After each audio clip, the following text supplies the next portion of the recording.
you like to get the cheese. Put the pull together, make you run and get up on your knees. Flashlight. All right, what's going on there, YouTube? It's going to be Donnie coming to you from Masao, Japan. Pinku Style. It's going to be episode number 53. Got my guy right here, Mito, or Mito Still, or many other different names you probably have. You've been in around so long, man. We'll get into what came up with Mito. Before we get into it, my analytics say that, you know, guys tend to watch it for 10 minutes, man. So for the first thing I want to do is just go out and promote your Instagram, Facebook, Twitter, and all those things like that.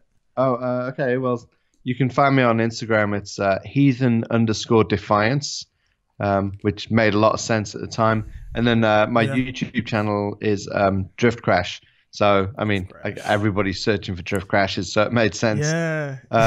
Yeah, that's pretty much it. Like, you know, I'm not there on Patreon or any of that stuff. Like, I'm just out to share the drift love, man. So it's real simple.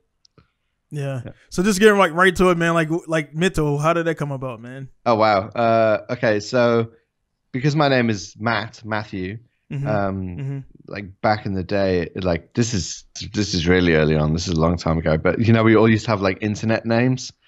So my name was Mito Mato, and obviously that's a derivative of. Do you remember Mito Nato Racing? Yeah. So that's all it is. It's just a derivative of that, and then people just dropped the Mato part and just started calling me Mito, and then that stuck. So. It's literally that. It's just a nerd name. I was just everybody that has a name like that. I always want to know like the origins, because like you, most of them originate from like, you know, being on AOL back in those days, and that was your screen name and stuff like that, man. But again, man, like you're one of the guys, one of the many guys that I've met. We met. I don't know who added who, but we've just been buddies on Facebook for a while. And I never get a chance because there's so many people, man, and you don't know who to speak to. But one thing, the reason why I contacted you a while ago was all the shit you post, man, is the same like theories and concepts that I think about. And it's, you know, it's rare, man, that you find people out there that's not doing the because on Facebook, you know, you have all your buddies that are saying the same shit, echo chamber type stuff, and you're like, oh yeah, cool. But I'm like, dude, he's actually, the shit he says and posts is like, I agree with it. And I'm like, I want to talk to this guy, man. So your style and all that would maybe interested in wanting to, you know, get you on the podcast and talk to you and all that stuff, man. Well, thank you. Overall, man, you've been in the game like how long, man? 20 years, pretty much. So yeah, but no, I discovered drifting in, I guess, late '98, and I had a Honda CRX. So I was like a Honda kid. I had nitrous back then, which is quite funny. So my first ever car that I was legally allowed to drive, I had 100 shot of nitrous in it, and within an hour of passing my test, I'd been pulled by the cops because I was racing another car with nitrous on the street. So they got pretty mad about that. So I got. Do you use the point system in America? I don't know, but I got. You points. Yeah. So I got 3 points as soon as I started driving. So I was pretty much guaranteed to be an idiot from then on, really. And what country was this in? I'm in England. First? Yeah. Okay. So I'm an Englishman. Yeah. Well, the thing is, I didn't know, man, because it's like you. I know. Well, when I met you, you were when we added each other. You were here. Or you were in Japan. I think so. Yeah. I think you left back. When did you leave Japan? Well, I'll go back. Okay, so I moved back from Japan in like 2009, 2010, maybe. I don't know, somewhere around then. But so I guess like, but I've been, geez, like 20 something times, like back and forth to Japan. So, I mean, you know, visiting, when I lived there, obviously you go back and like visit home, and then you do the thing where you haven't quite got your visa yet, so you got to leave every 3 months, you know. And so, but I guess I spent maybe like 3 years in total, roughly, in Japan. Yeah. So you said 2010. So 2010, I got here 2008 August. I got here 2008 August, and I was at the track within 48 hours. I was at the track already. I had a car within, I had an R33, which I didn't want. Nobody wanted the R33. Then I seen all the 32s. I was like, I'm gonna get a 33. And I just stuck with it just because there was so many 32s around. And I was drifting within the first week I got here. Most guys been here like 2 years, and they find every excuse not to go to the track when it's a track. Right here, it's 45 minutes MSP. from my shop. So it's pretty nice, man. But the one thing that intrigued me, I want to get all this out because it's on my mind, man. It's the you mentioned Hachinohe really quickly in one of your videos. And I was like, Hachinohe. So how did you end up here, and how long were you in Hachinohe? So that was my first time in Japan. That was 2001. And literally my friend was a school teacher for Nova or Noba, like however you want to say it. So he just like, this is like my lifelong friend. He lives in China now. And he always just did crazy things. Like he just decided, right, I'm going to go and live there or there, whatever. So he invited me over. So I ended up going up to Hachinohe in the winter. So it's like freezing. There's like a foot deep in snow everywhere. And I don't know. I just decided to hang out. I remember like back then, you know, our friend that we used to go and hang out with every day, because I stayed for a little while, you know. And it was a black guy who owned a hip hop store. And like back then, that was so rare, especially in Hachinohe, because it's like the middle of nowhere. So like, what was the guy's name? Oh man, I've forgotten. This is like 2001, man. I'm like, you know, my brain's not that good. But I remember he was a big dude with like dreads and stuff. Oh man, he was such a funny guy. But we had a real connection. Bobby. Maybe. Yeah, Maybe. That's Bobby, man. There's only there's like not too many black guys running around. Well, that guy. Yeah. But they're like, seriously, that's Bobby. Yeah. Wow, that's amazing. Like that makes me laugh because like it's so that's so long. Like, and you know that guy. That's funny. But man, like I think we had a connection because I think that's like, as much as I love Japan, there's definitely like it's a very unusual thing to say as just an average like white dude, you know. But I think there's quite a lot of you're ostracized quite a lot for the color of your skin, which is for me was a very weird experience, you know, not something I'm used to. So yeah, that was, you know, we shared a connection then. So anyway, from that, like which is a weird tangent, sorry. But from that I ended up going to Auto Salon, and I got to see things like Kaguchi's car. I remember like seeing Kaguchi and just being completely starstruck. You know, like people get it over celebrities like, you know, Madonna and shit. Yeah. Like I don't care about that stuff. And I saw Kaguchi, and you know, like the famous Kaguchi pose where he sat in his bonnet with his foot on the wheel.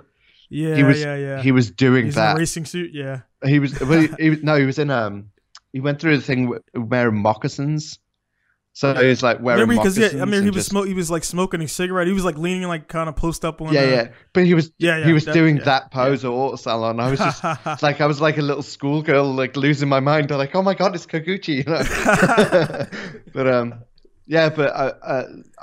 I was working for Veilside at the time because the company I was working for in the UK were the Veilside dealer.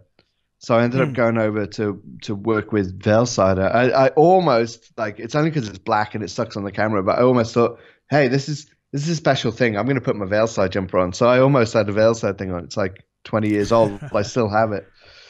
Yeah. So I'm a kleptomaniac, I guess. But yeah, so that's how I ended up in Hachinohe. That went somewhere else. Sorry.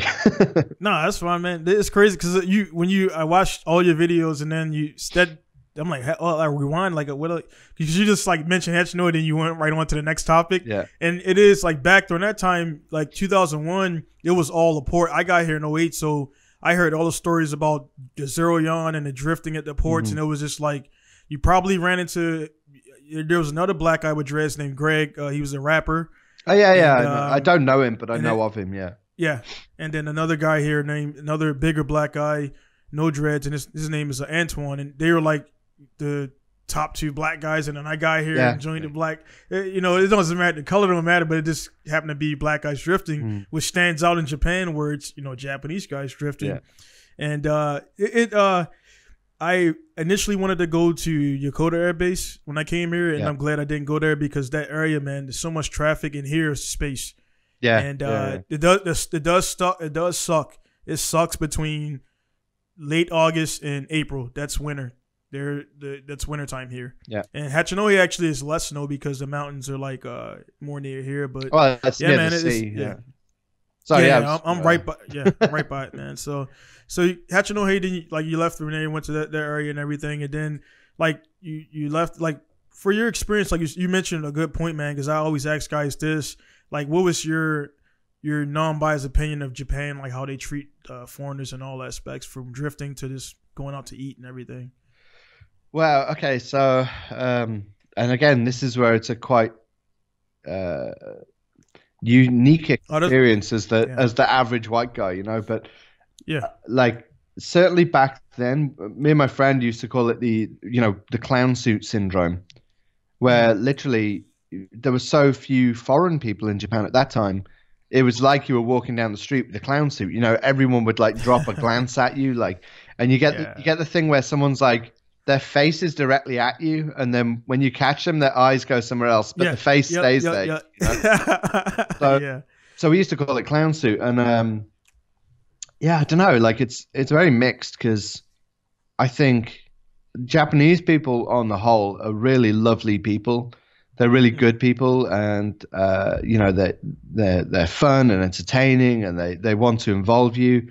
But then it gets to a limit, and then you're the foreign guy, you know, and it takes a long time to break through that barrier, where you're accepted as part of the furniture, you know, as an English expression. You know, it's like, that guy's really staying here, like he really belongs here, you know, like he's not just, you know, coming in to watch some anime and take some comic books home, you know, like I think it takes a long time to break through that barrier, because I know, like yourself, you know, I know another few guys that have been there for a huge number of years, and it takes them a long time to kind of break through that barrier.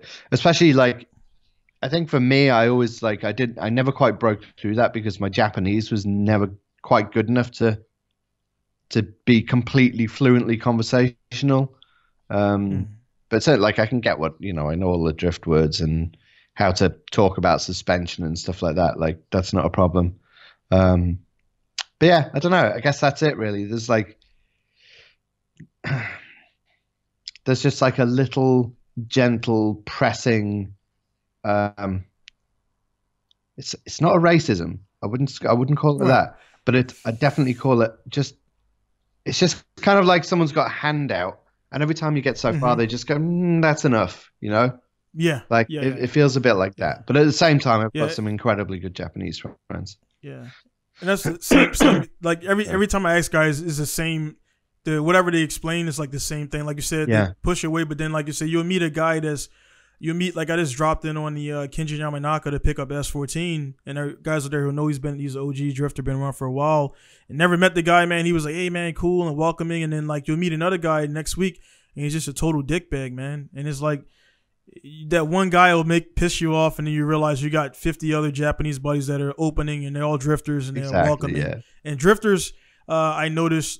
I hang around drifters a lot, so I get used to that style. Then when I go to I do jiu-jitsu as well, it's a different culture. When I do judo, it's a different culture there. I go snowboard, it's a different culture. So there's cliques everywhere within cliques, and I'm glad you said that, because it doesn't really matter your skin color here. If you're not Japanese, like I said, you're joking like Bloodsport. If you're not Tanaka, you're not Tanaka. If you're not Japanese, it doesn't really matter. You're Gaijin, and it doesn't matter how long you've been here.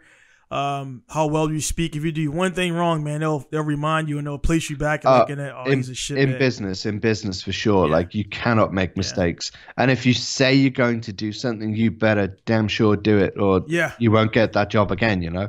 But I will say that drifters, from all the people I met in Japan, drifters are very unique. Like, they're not regular. It's the same, like, it'd be easier for me to get on with like Bosuzoku than it would for talking to a businessman in a bar that just really wants free English lessons. Right. You get me? Like, it's I understand fully what you're saying. So I don't want to paint a bad picture, because there's so much good in Japan. There's so many good people. No. But no, it's just you've been here. You've been.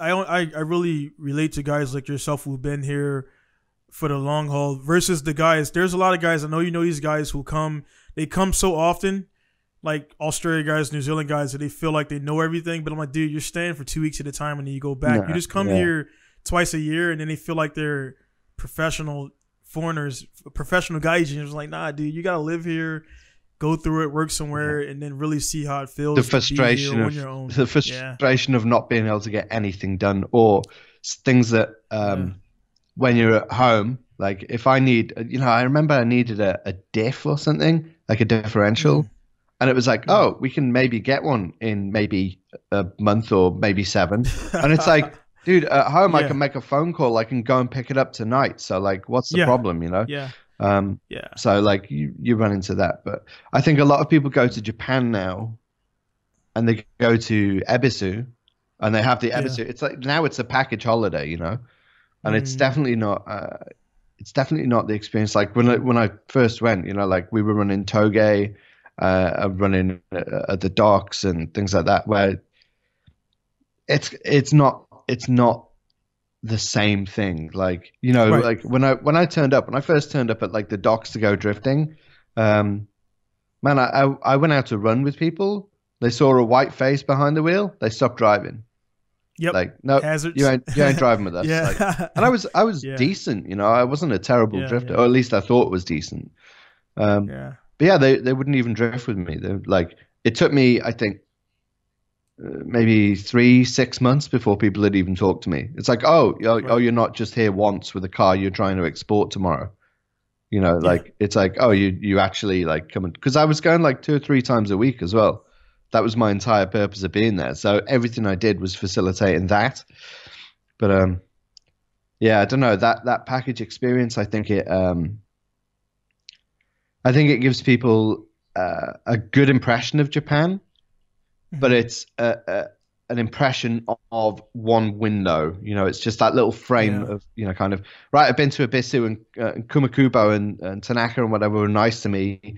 I'm in. And it's like, no, it doesn't work like that. You gotta put in time for people to even like consider you in any kind of way, like part of that scene, let alone actually accepting you and being involved. Yeah. And then when you actually want to run with them, like that takes a long time. Yeah. That is it's a gratifying feeling. Cause I had one situation where I went to Maze Circuit. This particular trip cost about $4,000 from here down and there. I actually broke in practice. So I went from Misawa to Ebisu, did some settings there. Got with Agent K and did some mapping because my Power FC was broken, and went down to Maze. So we get to Maze in practice. The input shaft sleeve bearing like snapped off. So I pretty much I had to put it in gear, shift, and I just like jammed it in third. And then I was like, I'm not gonna, I had to drive back home. So I took the transmission apart of the track. Kawabata was there, and he was like, Amori. And I said, hi. He said, Chobaka. So I was like, and then so like we never really had a conversation. Then when I get back to Misawa, Kawabata had contacted Kohashi, my track owner, which Masanori drops to Team Orange. He was like, you know this guy Gene Jackson? And he was like, yeah. And then like Kohashi sent me a message like, good job for like being strong or whatever. Because even though I didn't even drive, the fact that I drove all the way down there, loaded up, and then drove all the way back with no clutch, there was respect. And then like Suinaga was like helping me take shit out of the car. Yeah. And these guys looking at me like, who the fuck is this guy? The Suinaga is jumping in my car, taking out tires and putting stuff in. And when we walk up, Suinaga, the whole paddock is like bowing to the dude, and I'm just like, what's up, man? Like, to us, me and you is like, we respect them as for what they do, but we treat them like men. But Japanese, they see them like on a different level. And it happened a few times, man, where I go to the track and I just get these looks. And then Kazuma will come up to me and like, hey, Jackson. And then they be like, how the fuck is Kazuma greeting this dude?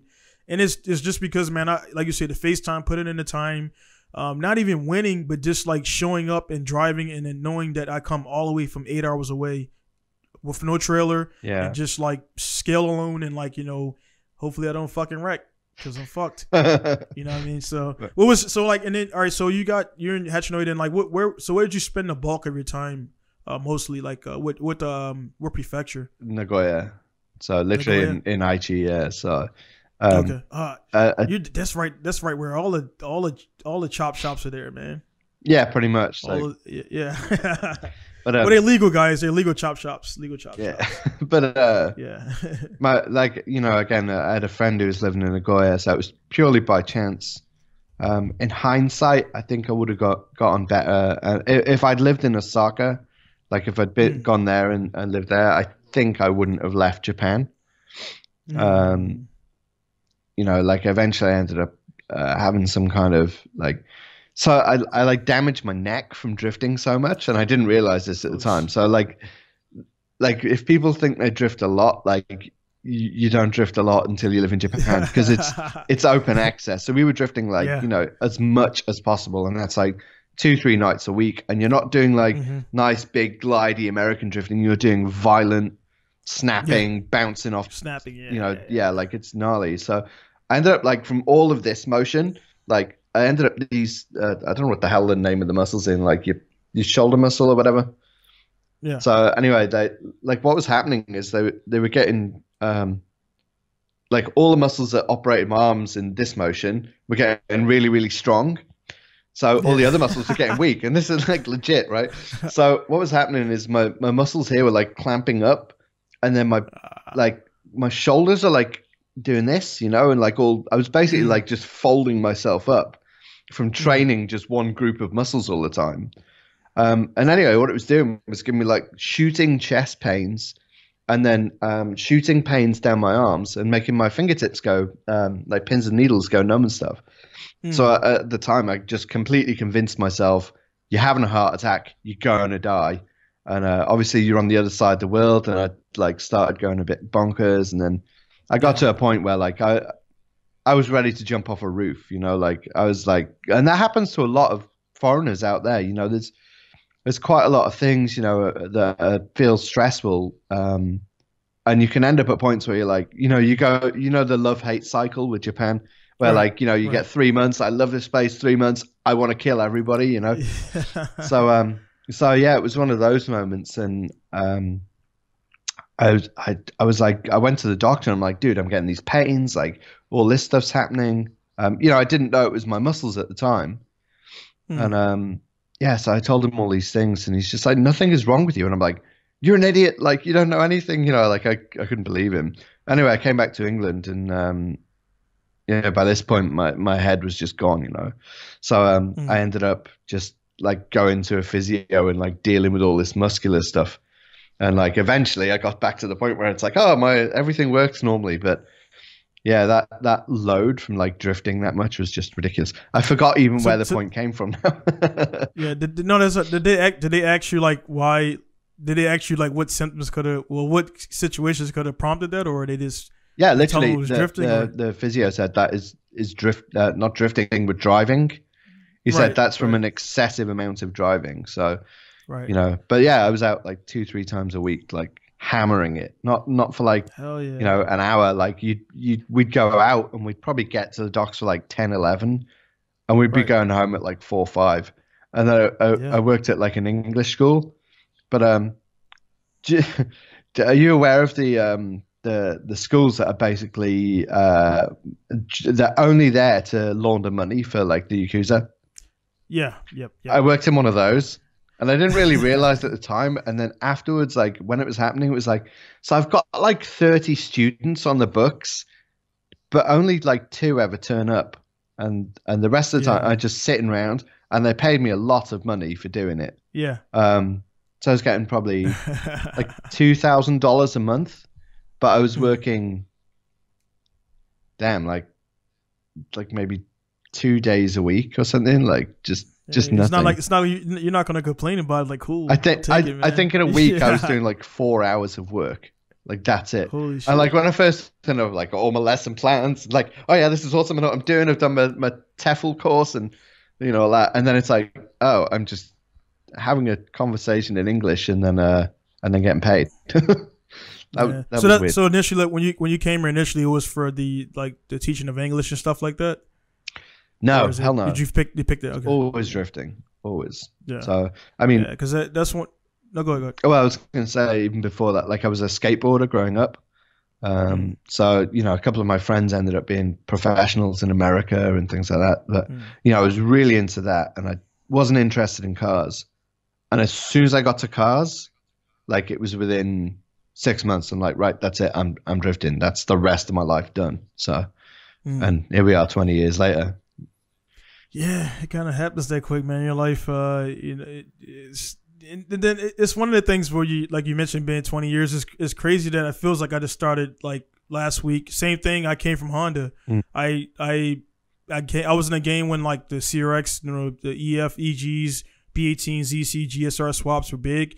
And I got right when I found drifting is when the K series swap became popular. And at that point, I seen my first video was Koguchi in the black 180 with the big 18-inch wheels on it and shooting fireballs.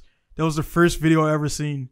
Yeah. And then I seen it. It was like E-Bomb or something like that. There was no YouTube, none of that stuff. And a buddy of mine, when I seen it, then I was like, all right, that's cool. And then I returned back to doing drag stuff because I drag race first. And a buddy, when I got to college in 2003, a Korean roommate, he was like, I see you got the drift, whatever, on your picture or whatever. He's like, you ever see Initial D? I was like, what the fuck is that? And he showed it to me. I'm like, I don't watch cartoons. Like, dude, never seen anime. Never seen anime or knew what it was before this. He gave it to me. I watched the first 2 seasons in the first night.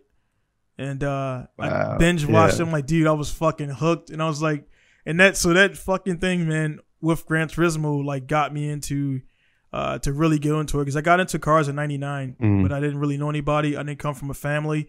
And all the guys that I knew were all about drag racing. Was what everybody wanted to do. Being from Baltimore, that's pretty much it. And yeah, man. So that changed my life, man. It pretty much put me where I'm at right now.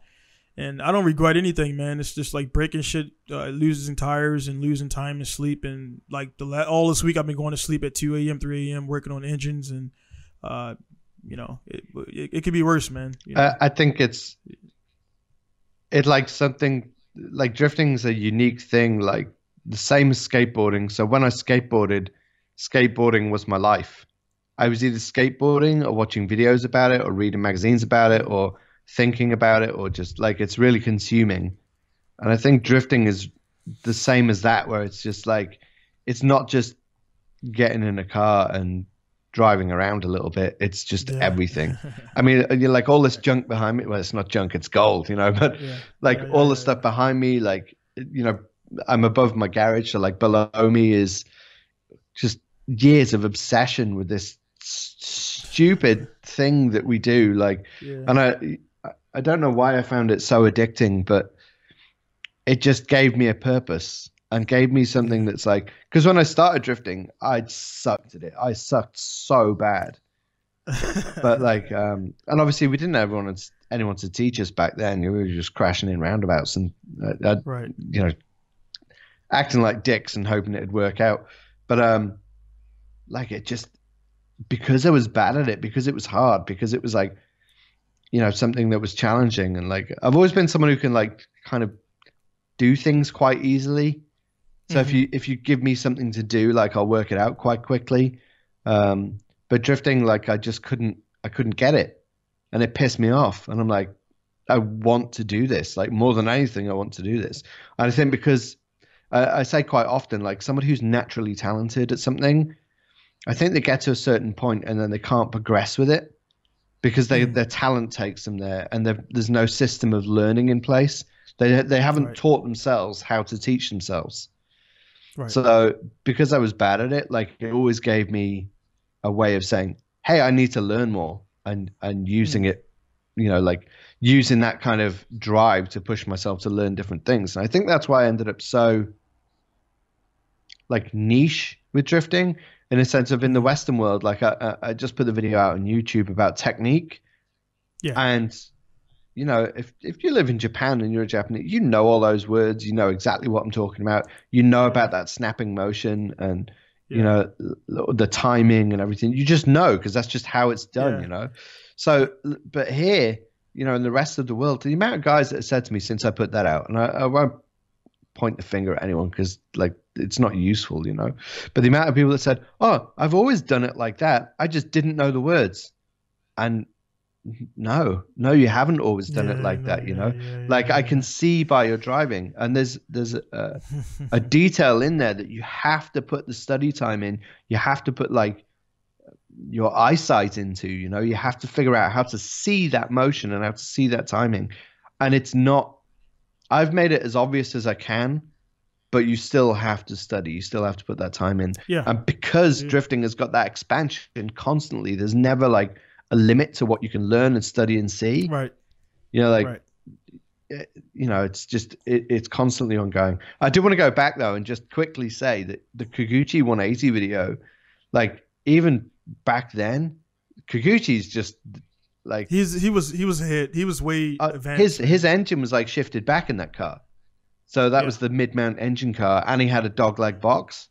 Like that car was just next level right then. But like people forget how far ahead he was because it looked like a normal 180, and it was like, nah, dude, that car is crazy. Yeah. So and then like you look at like the dude like when he grows rice and some shit. Like he works in like a barn. Like he works in a in this, like they see the cars and everything, and they figure when people. One of the things that irritates me being a shop owner, honestly, and I learned how to get over it. Guys who come, you know, from miles around or where are they from, and they want to go to Top Secret. They want to go to Aoyama-Miya. And I understand it because Top Secret, Aoyama-Miya, MCR, all those shops have been around for 30, 40 years. And they're on like their prestigious level because they just been around so long. They've, you know, 30 years in the game means you got good product. You wouldn't last that long without it. And that's what even though I've been at my shop for 4 years, like legally, I've been doing this before that.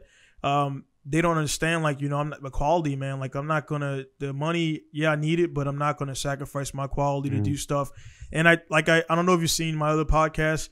I said already, other than selling a car to another drifter, no drifter, I've been here 4 years.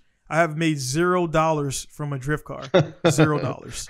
$0. And I made a pretty good amount of money to stay in business and pay all the bills you got to pay. But it's because, and I don't take it to heart because I was a drifter. I never went to shops, and understand if you're a drifter and you want to really do this, you got to learn it. You got to learn to work on your car, because if you don't, you're going to be not drifting long. Exactly. You're going to break shit every night. You're going to break shit every session. So every drifter, I think, by default becomes a body man, a paint man. And it's like you have to learn those skills. And that's how I learned how to paint. I learned how to do body work because I was crashing shit, man. And it's like crazy. We all have those skills. I just got hammer skills. That's it. Just hammer it. Yeah.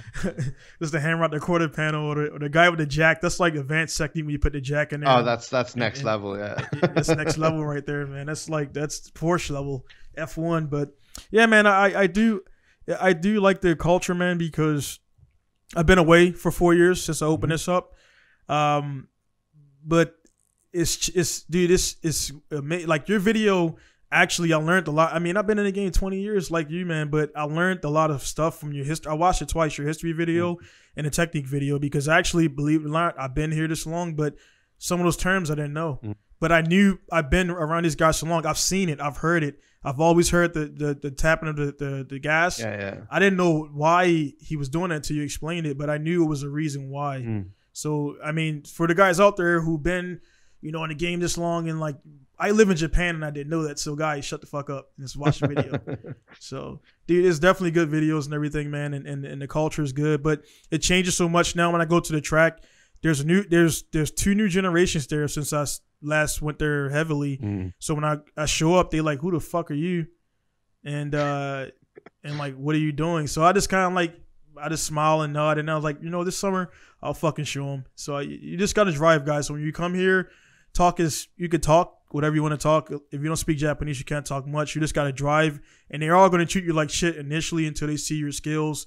So don't take it personal when they put on their hazards and all that stuff and all that stuff. So I'm talking to you already know this stuff. But. I think as well, it's about like knowing your place in the hierarchy. So, you know, like in Nagoya, like when you're out running on the street, you know, like back then, like Yokoi was the dude, you know, like he was the boss, like he ran shit, like that's just how it was. So like you can't just go up and run with Yokoi. Like you can't do that, you know, and like you have to start the back. You know, it doesn't matter how good you are. Like you could be Freddie Asbo or James Dean or whatever. You can't just go and run up there, you know, and be like straight to the front.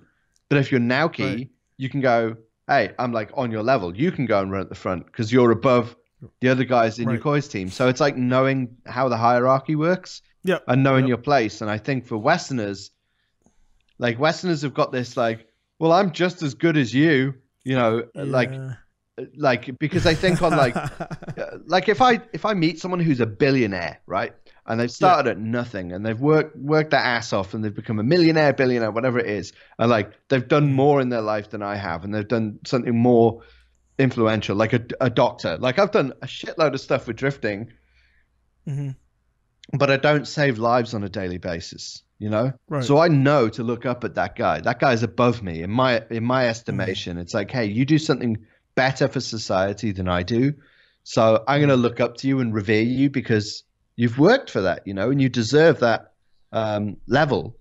But I think we, you know, as Western people, like I don't really think that way, and I imagine you don't think that way either because you live in Japan and we've had that shared experience. But certainly, like, you know, we have a thing here where if someone lives like you guys call it welfare. So if someone's on welfare, you know, here it's the dole or whatever. So if someone's at that level, they will put themselves in the same place as like a member of the royal family or, you know, the director of Amazon or whatever, like, because, oh, we're all the same.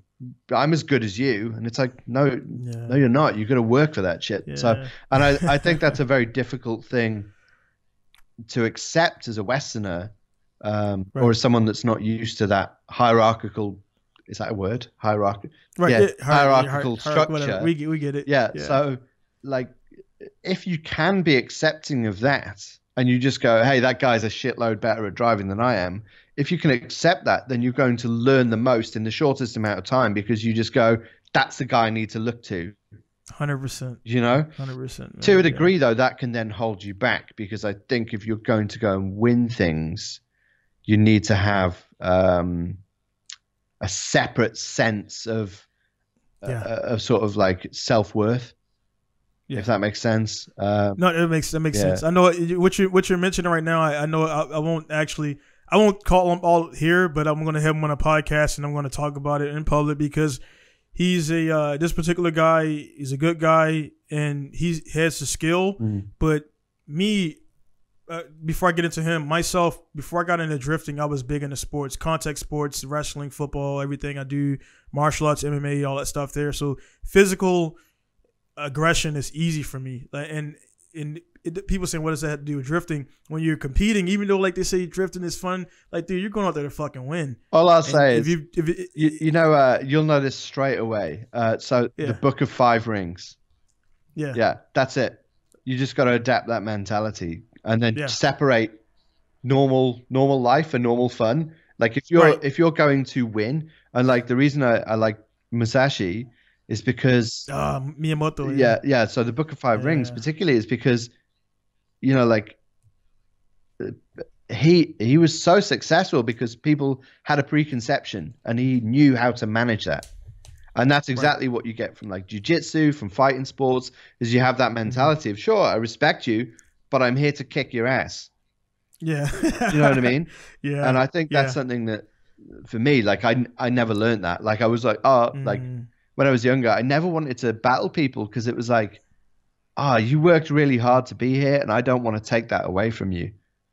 Yeah. And it's like, you can end up in this place where it's like, what the fuck am I doing? Like, like now, because I've got 20 years and now I finally feel like, oh, hang on, wait a minute.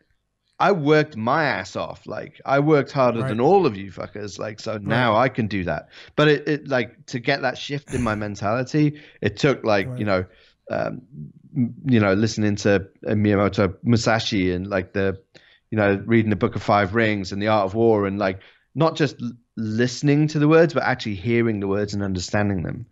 And I think that shift of mentality is important. But yeah. Sorry to interject, but it's just no. That's perfect, man. I love this kind of conversation, man. The biggest thing, like, and I definitely everything you said is spot on. The one thing that really stands out what you just said was the you know you're good yourself, but then like that moment when you like that dude's actually fucking he got more seat time, and that's what I tell guys. It doesn't fucking like my track guy Masanori Kohashi. I'm not sure if you know him, but again he's a 24, 25-year-old. He's won like 5 or 6. It's like he's 20, maybe just turned 26. When I was 33, he was like whatever, and he was fucking already winning rounds in D1 GP. Yeah. And you know, winning D1 Street Legal, man. And he's it's a like, good driver. And I'm asking, and the thing, I'm like, he lives at the track, and dude's like, man, I'm like, dude, American guy came up to me and asked me, why are you asking him for your, like, he's spotting. And I'm like, he was like, all right, go out further, float, you know, extend out and everything, go out to the judging stand. And I came back around, did it the next one. He's like, all right, good, you know, skill up. And I got satisfaction from that dude telling me, skill up, because he notices I got better. He's already a D1 GP driver, and now when I go to the track now, I'm in that category now where they know I'm good. They know I'm good. They'll put me in the events and stuff like that. They don't got to ask a question. They know what level I'm at. And the speed difference between me and other Americans is astronomically different.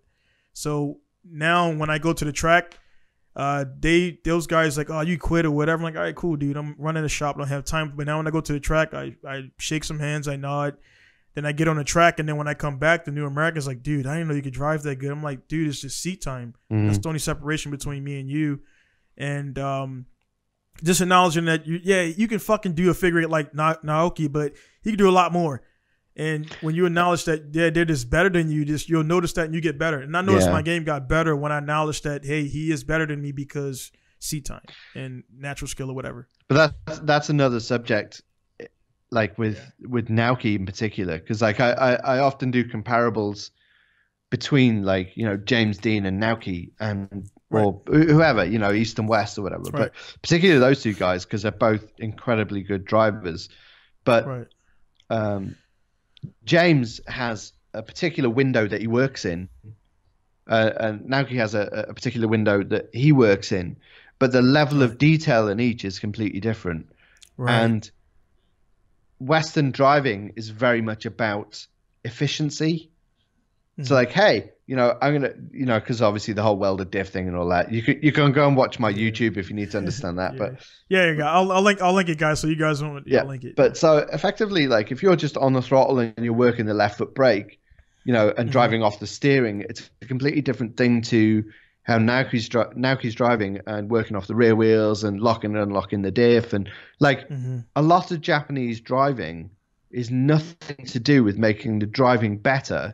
It's to do with showing off how much extra you can do on top of the driving, just to be like, hey, because everyone's good. Yeah. Everyone can drive around like, you know, a high level. But then if you can drive at a high level and then do some extra shit that no one else is doing, then it's like, hey, look, this is me showing you that my level is like just that bit more than you guys, you know, like, and that's something that like only exists in Japan. And I love that. And like being able to see it as well and understand it and understand what they're doing is then something else on top again, because it's so subtle.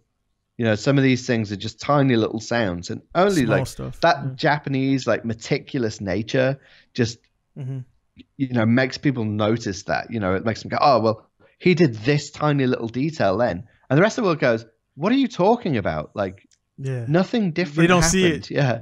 They don't see it. Exactly. They don't see it, man. It's small stuff like my track, my local track, MSP.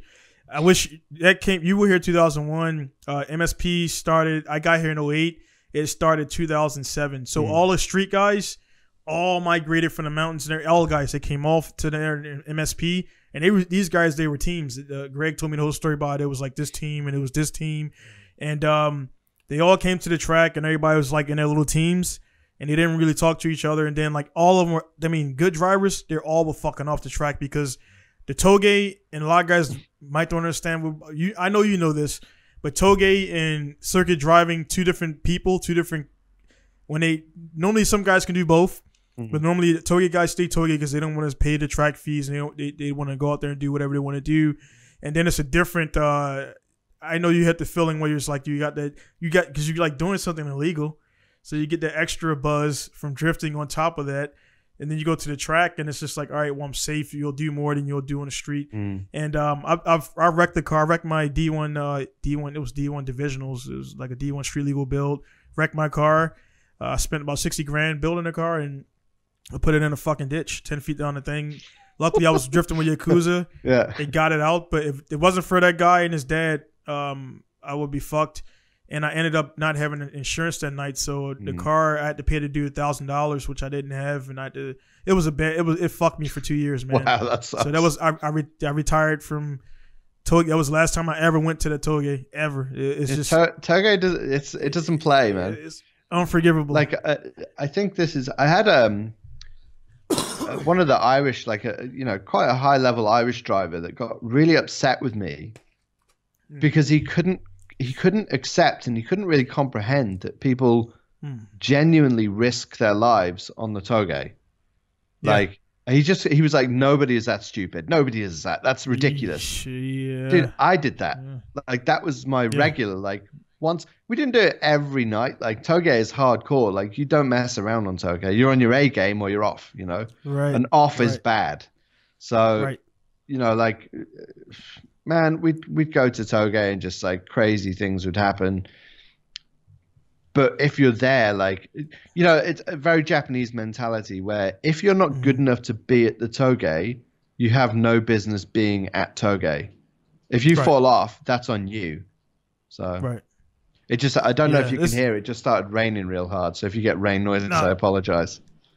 Not so good. I can do the sound, the post production and everything. But yeah, it's definitely a big thing between that and the Toge. And then, like I said, being on the track drifting, different cultures. I didn't go to the Toge right away. I went to Toge about 3 years after I got here because I had the track. So I was interested in learning the track etiquette. And then I was like, all right, well, if I learn the track etiquette and the speed, I took to the Toge. Then I was told to slow the fuck down. Because I was going out there and I was doing, by that time, third gear. So I was coming down and it sound cool and everything. They was like, Dame, because I was my first night there. And it was like, we know you fucking drift on the track good, but this is not the track. Yeah. And sure enough, man, 2 more volleys that came down. Third gear, fucking down the hill, 600 horsepower, and I couldn't see where the fuck I was going. And hit a guardrail and did a 180, slid down a hill 10 feet, and then I'm just sitting there like, dude, this is not fucking happening right now, man. Oh, yeah. I mean, I had a very similar story, but it was just like, so I just managed to save it. So I was drifting at a place called Hazunodo. So like farm road, like, just they all have a crappy name, but like, and it was like a downhill. There's probably video of it somewhere, but there was like a downhill. And you came down to a left where the gallery was. Anyone who doesn't know what gallery is, it's where spectators stand, So you come down a left, and then there was like a guardrail with a big drop on your left. And then on the right was like a storm drain. It was, like half a meter deep or whatever. So like you'd run out to the storm drain, and what the Japanese guys would do was they'd straighten off, and then they'd drive straight, and there was a crest, and after the crest, it went right. So what they do is slow down. They'd just get over the crest and then they'd reinitiate. And I'm like, why are they being pussies, man? So I just cranked third, like had a few hundred horsepower, mashed it up this hill, flicked it. And it was in a JZX90, right? It's a big car. And literally like came over the crest, got slightly airborne on the crest like a badass. Like, yeah, I'm the king of the Toge. Rally driver. Yeah. And then literally I realized as soon as I like landed, I realized, oh, they do that because there is no grip on the other side of that crest. So then I just started washing out to the barrier, like so slow. And you're doing that thing where you're washing out and you're just trying to straighten the front end off so you like control it. I was doing that, and I had my buddy. You ever met Travis Woodham? We're buddies. We never met. Yeah, we're buddies on Facebook. He's such a hyper dude. Like he's one of the funniest people I've ever met in my life. He's got ADHD, so he's just like So anyway, he's in the passenger seat, and literally I've never heard him go completely quiet. Like when we were drifting, he's like so hyped and yelling and stuff, and like he went dead quiet, and I'm just like shit, and like literally just as we're like just about scraping the rail, it just like gripped again and we went away. But it was just like, oh my god, like yeah.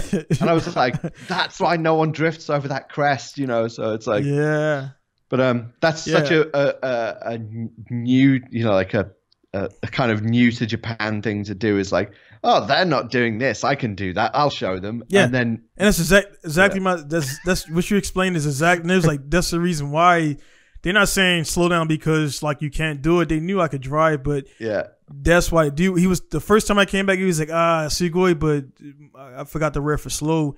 He was like hayai dame, too fast dame. Yeah.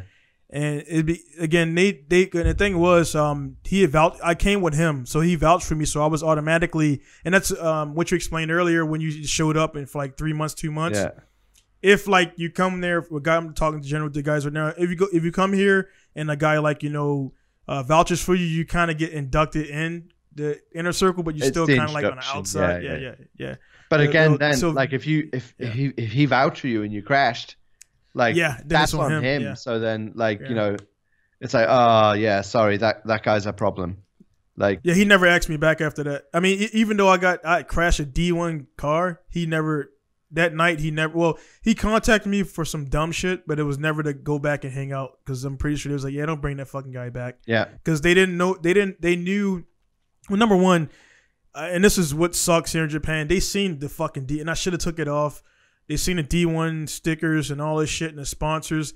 And to them, it's like these guys will never do competitive driving. Mm-hmm. So they kind of give you like the shit looking down look like, fuck this guy. He's a rich dude or whatever. And I'm far from fucking rich. I grind, man. Yeah. So they really didn't. I thought they'd be like, oh yeah, cool. It was the girls came over. Their girlfriends came over. And I took 2 other girls for rides, but they weren't really excited to see me. So the vibe and then me crashing, just like, yeah, I'm gonna stay away. Yeah. Oh, for sure. Like, and I think it's, eventually I ended up like, when you get the cars that have just got like, I had one of those cars where you've got like 1 million like Tomodachi stickers, like everyone gives you a sticker. And like the reason I used to put them on was because like being a new guy, so every time someone's like, hey, this guy's cool, I'd make sure I'd put that sticker on because they like feel some kind of pride as well. Right. Like you're running their sticker, but also it meant that like, hey, all of those people think that guy's okay. So if I'd go to somewhere new or someone that didn't know me, it'd be like, oh, he runs with those guys, so it's okay. And I'd like, do you remember Commandos? Do you remember the team Commandos?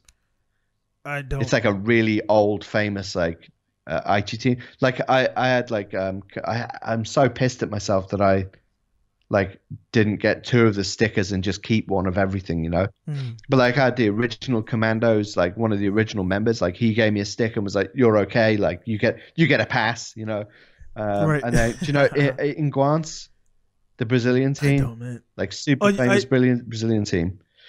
What color did they run? What colors did he run? Oh, all sorts, man. The top guy at that time was a guy called Bruno. He drove an A86 with an SR in it. Amazing driver. What's his surname? So you've been here long. You've been here way longer than me, man. So you know a lot of the guys that are probably not even drifting anymore because they have families or guys got that too like many have tickets. Gone somewhere else and and all that kind of thing. But there's a call like Yokoi. I remember like drifting with Yokoi back then. And so Yokoi, he was a street guy. No. No, Yokoi talking about Yokoi. He drives for the D1 driver. Yeah. So, everybody was back then, but I don't want to like say that might potentially get him in trouble. Yeah. But effectively, like, guys like that, you can tell who's going to be a good driver in seconds. You just know, right. that guy's good, that guy's good, that guy's good, that guy's special. Right. And there's just a little extra in what people are doing because there's some amazing drivers. Like this is the thing that gets me is like, however good you think like a D1 driver is or Saito Daigo or blah, blah, blah, blah, there's some old boy or some dude that just rocks up to the track in a car that looks like total ass and kills and just wrecks them. Like doesn't beat them a little, just destroys those guys, Yeah. Doesn't because it's a different kind of it took me a while to I talked to Stewie Bryan about this and we talked because I was irritated about a particular situation I wrecked my kind of. I'm gonna touch the story one more time. I'll leave out. I wrecked that car that night because actually a day before that I was at MSP. Mm-hmm. There was some Australian cats over here. May or may not watch this or whatever, but they were over here. They were hanging with the judges or whatever. There wasn't really the Australian guys. It was more so the other Japanese guys that were getting the fucking nod because they were buddies of the organizer and everything. And this guy completely fucking straightened out, and he still got the nod to advance on. Mm-hmm. I knocked myself out because I did fly flat spun. Okay, I didn't make it, but then watching it, it's like even if I didn't do that, man, you're already counted against when you got judges who are buddies with people who are competing. And when I seen it, it firsthand, and the Japanese guy, I'm like, he's my buddy. He didn't make it through because he came from all the way from Saitama, and they gave this other guy the nod. I'm like, dude, this is bullshit. And I fucking left. I didn't even stay for the ceremony. I just got in my car. I didn't say bye to nobody that was left, and I was pissed. Yeah. So I drove that night out of aggression. So I was just like, I was fucking driving it great, and that's a bad thing to do, man. Toge, don't do that, guys. And I was being stupid, and that's why I wrecked my fucking car, man. So, but that's where competition drifting and drifting just for drifting, like, they're different things, man. And you can't let that, even competition. When you go to competition, like, you can't go with the mentality of, I'm going to the competition to have fun. Sure, you're going there to enjoy it, but it's not like, oh yeah, everyone's gonna love me and they're gonna let me win because I want to have fun. You're going there to like for want of a expression, you're going there to fuck people up, right? You're going there to beat them, to ruin their weekend and send them home. Like, there's no everybody gets their chance. Yeah, it's I always reckon it to like. Again, like the Masashi thing, I reckon it to a sword fight, right? And if you go to a sword fight, a Masashi, like, the thing about him, he smelt bad. He looked like shit. He was, he had like dreadlocks hair because it's like, not like cool dreadlocks, like dreadlocks because he just didn't wash. And he was a big stinking ogre of a horrible man, And he beat people because they went, shit, that guy's scary, Right. And it didn't, all of those things, like you could be like clean, sharp, the best like gear, the sharpest sword. None of that shit matters if you don't follow through with action. You know? So and one thing about Miyamoto's real quick before you go on is he had a mentality too where he would win before I read some of the stuff I did, some audiobooks. He would kind of win before he even showed up because guys would think about him so much. Yeah. He would show up late, he would fuck around, he would do things that you don't normally do. And that when I read his book a little bit, talked to some guys, and actually I did my best when I just didn't give a fuck. Yeah. When I just didn't care about who was there. What your name is, who's watching. My first pro event was by King. Well, I was King of Asia. Fucking Naoki's over there. And I never had a conversation with Nakamura. But he's over there. Daigo's over there in this big ass fucking double decker tire changer, everything all in one unit. Then you got Shinji's over there. You got Robbie's there, but he's not driving. All these different dudes, man, like the who's who, but the guys who don't want to deal with Tsuchiya, all that drama. And so I'm there, and then I go from, I placed top 16 in my first pro event.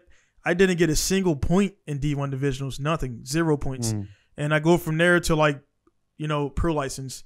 And it was just like, it showed me that because I was there, like I built the car in 3 weeks. I didn't drive in 2 years, and I went from not driving in 2 years to a pro event and testing the car out at a fucking event. You don't do that, guys. You don't rock up to an event. Never drove it. But you went with no expectation. Yeah, I just went there like, cool. I'm gonna fucking do it, and I did my best, man. And that from there showed me just to have your mental game, competitive spirit, but don't be thinking about it because you're just gonna fuck up, man.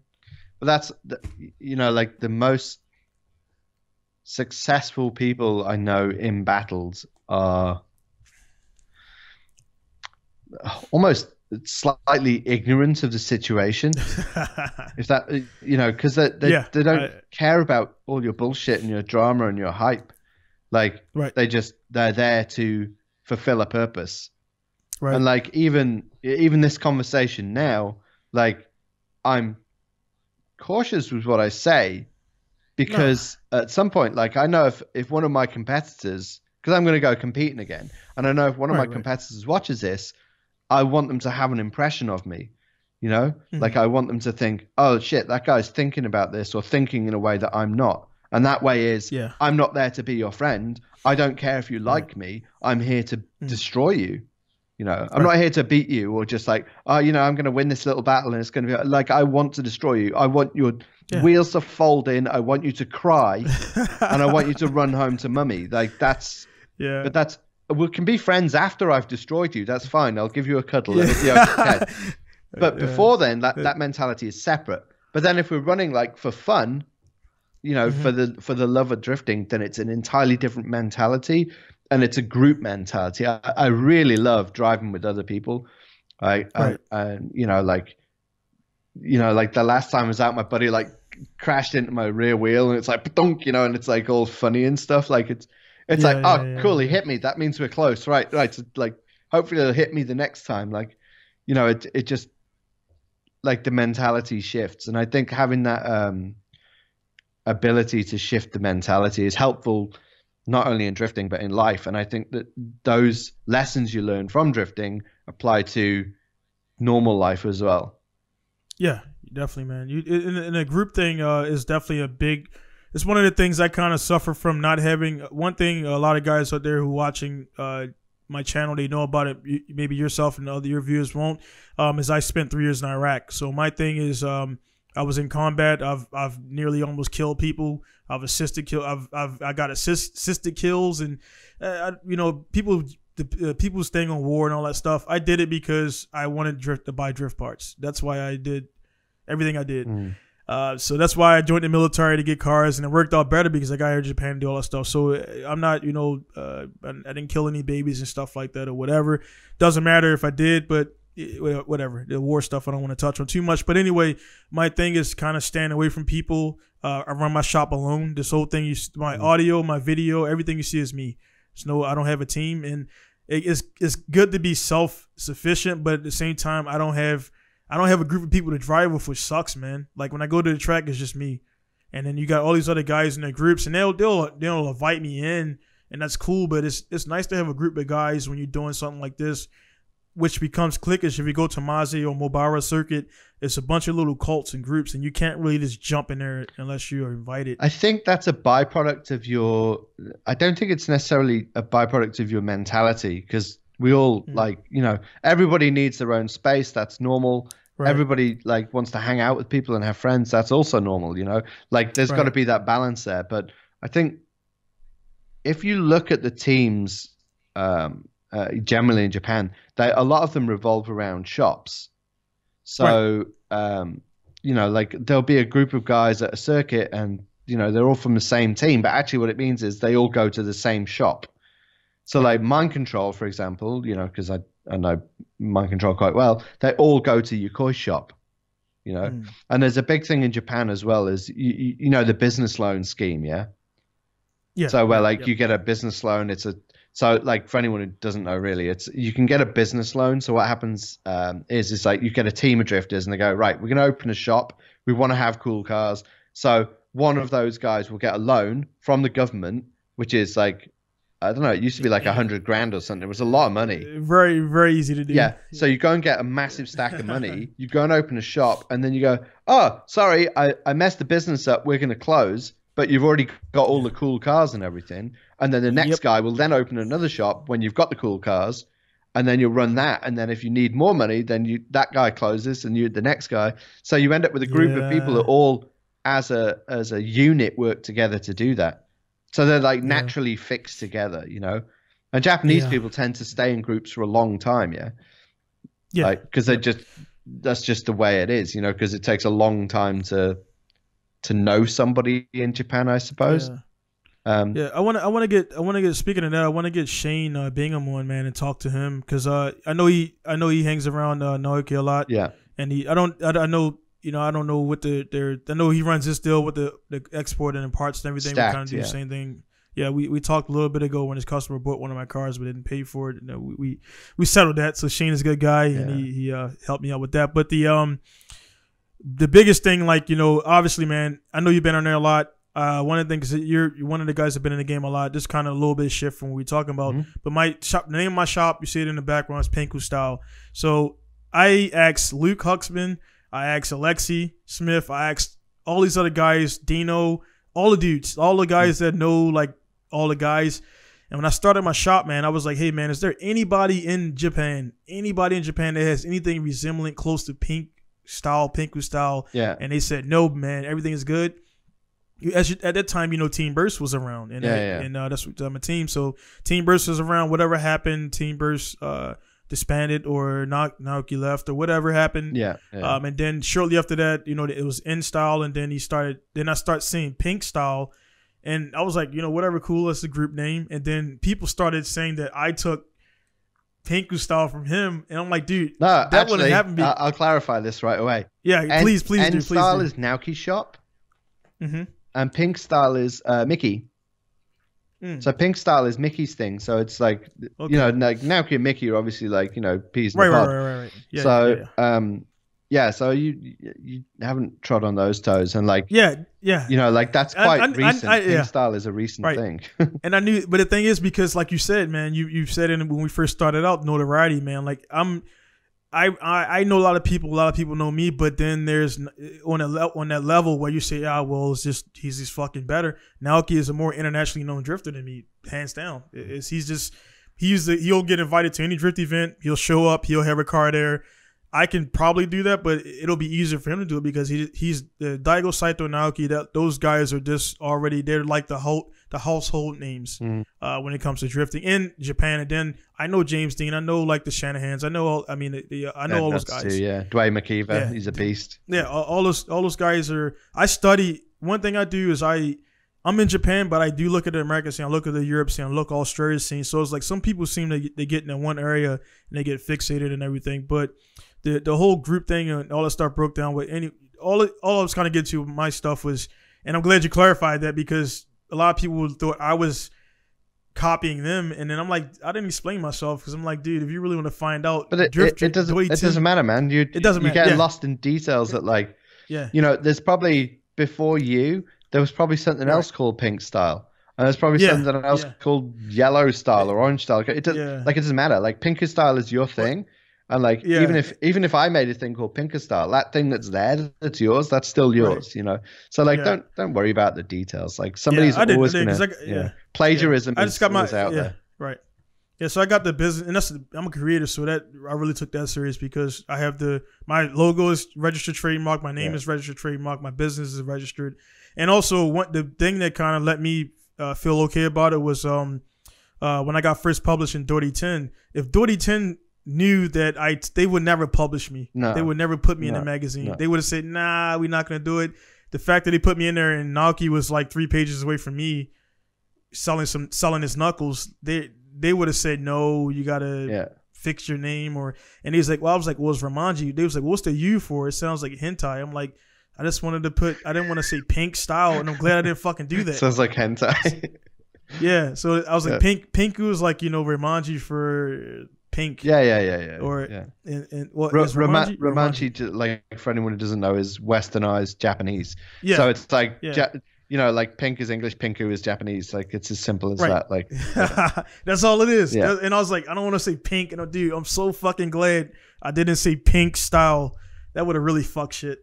And this would have been bad. But all in all, I'm glad you clarified that for the guys. And I want to talk to Shane.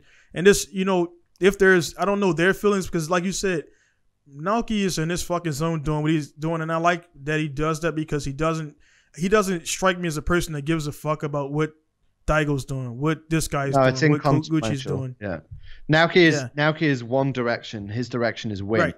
If you ask him what he thinks about something, if it's not win, he doesn't care, and that's why he's so good. Like because you can't distract him. Like even if you try and distract him with something, he's just like whatever. He won't even hear the words out of your face. He does not care. He's like that focused. But I will say this, Shane has done more for drifting than people would ever realize. Yeah, I know. And the amount of stuff he's done for me on a personal level, like, I remember I mentioned that like someone sent me a picture of like an old Drift Tengoku magazine. and it had my picture in it, you know, which like for me, like it's pretty rare to get a drifting box. And I had my picture in it. Shane, like he what was he getting me at the time? I think he was getting me a clutch or something. Like, but he was getting me some parts, and he went out of his way. Another guy that was working with him, Rob, they went out of their way and they got this magazine for me, didn't tell me, and put it in. So I opened this package up, and he sent me this thing. Like, dude, like, who does that? You know? Yeah. Who does that? Who goes? Because you can back Storytime, can't you? You know? And he's gone out of his way to do that and get it for me and send it to the other side of the world. Like, that's how that guy thinks. Like, he's on a completely different level of thought, and like he cares so much about, like, the mission that I'm on is to bring back that that love for the Japanese detail in drifting, right? For that different type of driving, and like, you know, different. Like I'm trying to have as much influence as I can on that, because that's important to me, because that's the bit of drifting that got me real excited. And like, there's so many reasons as to why drifting separated and did different things. I'm making an entire YouTube channel about it, right? And it's not saying it's good or bad, blah, blah, blah. It's just like an observation. But for me, like that detail in the driving and that extra, like the you know, like the Sanpatsu timing and things like that, detail and that energy and that explosive, like vicious nature of it is like lost in the West, I think. Right. You know, Western drivers are still amazing, but that extra, like that explosive, like craziness is lost. And Shane's mission and my mission in that sense are the same, where like all of the stuff I'm doing, man, I have conversations for hours with Shane to make sure that what I'm saying is correct and accurate and current, and we discuss it and what's the best way to put it in English terms. Like, Shane works his ass off, not just to earn money for himself, but for drifting around the entire world. Like, the influence he has for someone so humble is crazy. So I wanted to put that out there, because what you mentioned about Shane is again spot on. Every time I talk to Shane, has been like nothing but positive, and he's like he like you brought up Robbie in your video, 100% right. Robbie is one of those dudes who's been in the scene for a long time. He's done a lot. He's connected a lot of dots. Yeah. The whole, if it wasn't for Robbie, the whole Daigo thing in FD would not have happened as smoothly as it happened. Maybe, you know, he would have friended somebody else, but Robbie being bilingual, bridging that gap, and then like kind of like, dude, I sat back. I'm like, dude, like how is it for Robbie, man, to kind of always be like, seems like almost in the shadows of Daigo when they go out to America and everything. Is just like, oh, that's Daigo, but there's Robbie too. But Robbie's been around for a long time, man, and people don't know and understand what he's done. Robbie's personally two or three times like helped me pay my rent, man, by buying parts for me, big item parts and everything. No easy transaction, I'll take it. No claims, no whatever. Send me the money and I get to pay for my shop rent. He's one of those guys in his industry that doesn't get the respect deserved. Like you mentioned, man, that was 100% spot on.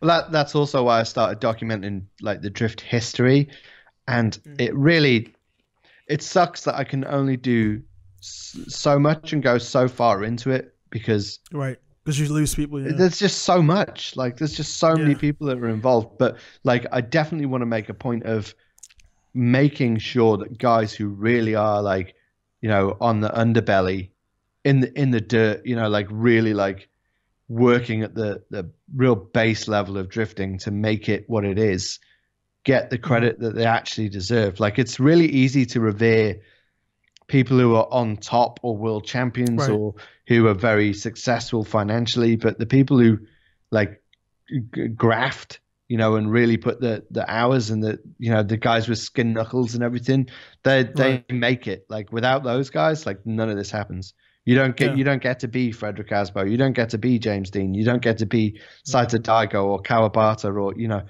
they can't exist without those guys. And Robbie, like, man, I think Robbie is a much better driver than he's really been able to show. And I think it's because like, to some degree, like, you know, when you're taking sponsorship and you're making compromises so that you can you know, work with people and be in the car, and you know, your sponsor wants you to run these, you know, run this part. Oh well, I supplied you this thing, so, or I've got a deal with that company, so you have to run this, and then you're compromised. You know, like what you're doing isn't like exactly what you need to be doing.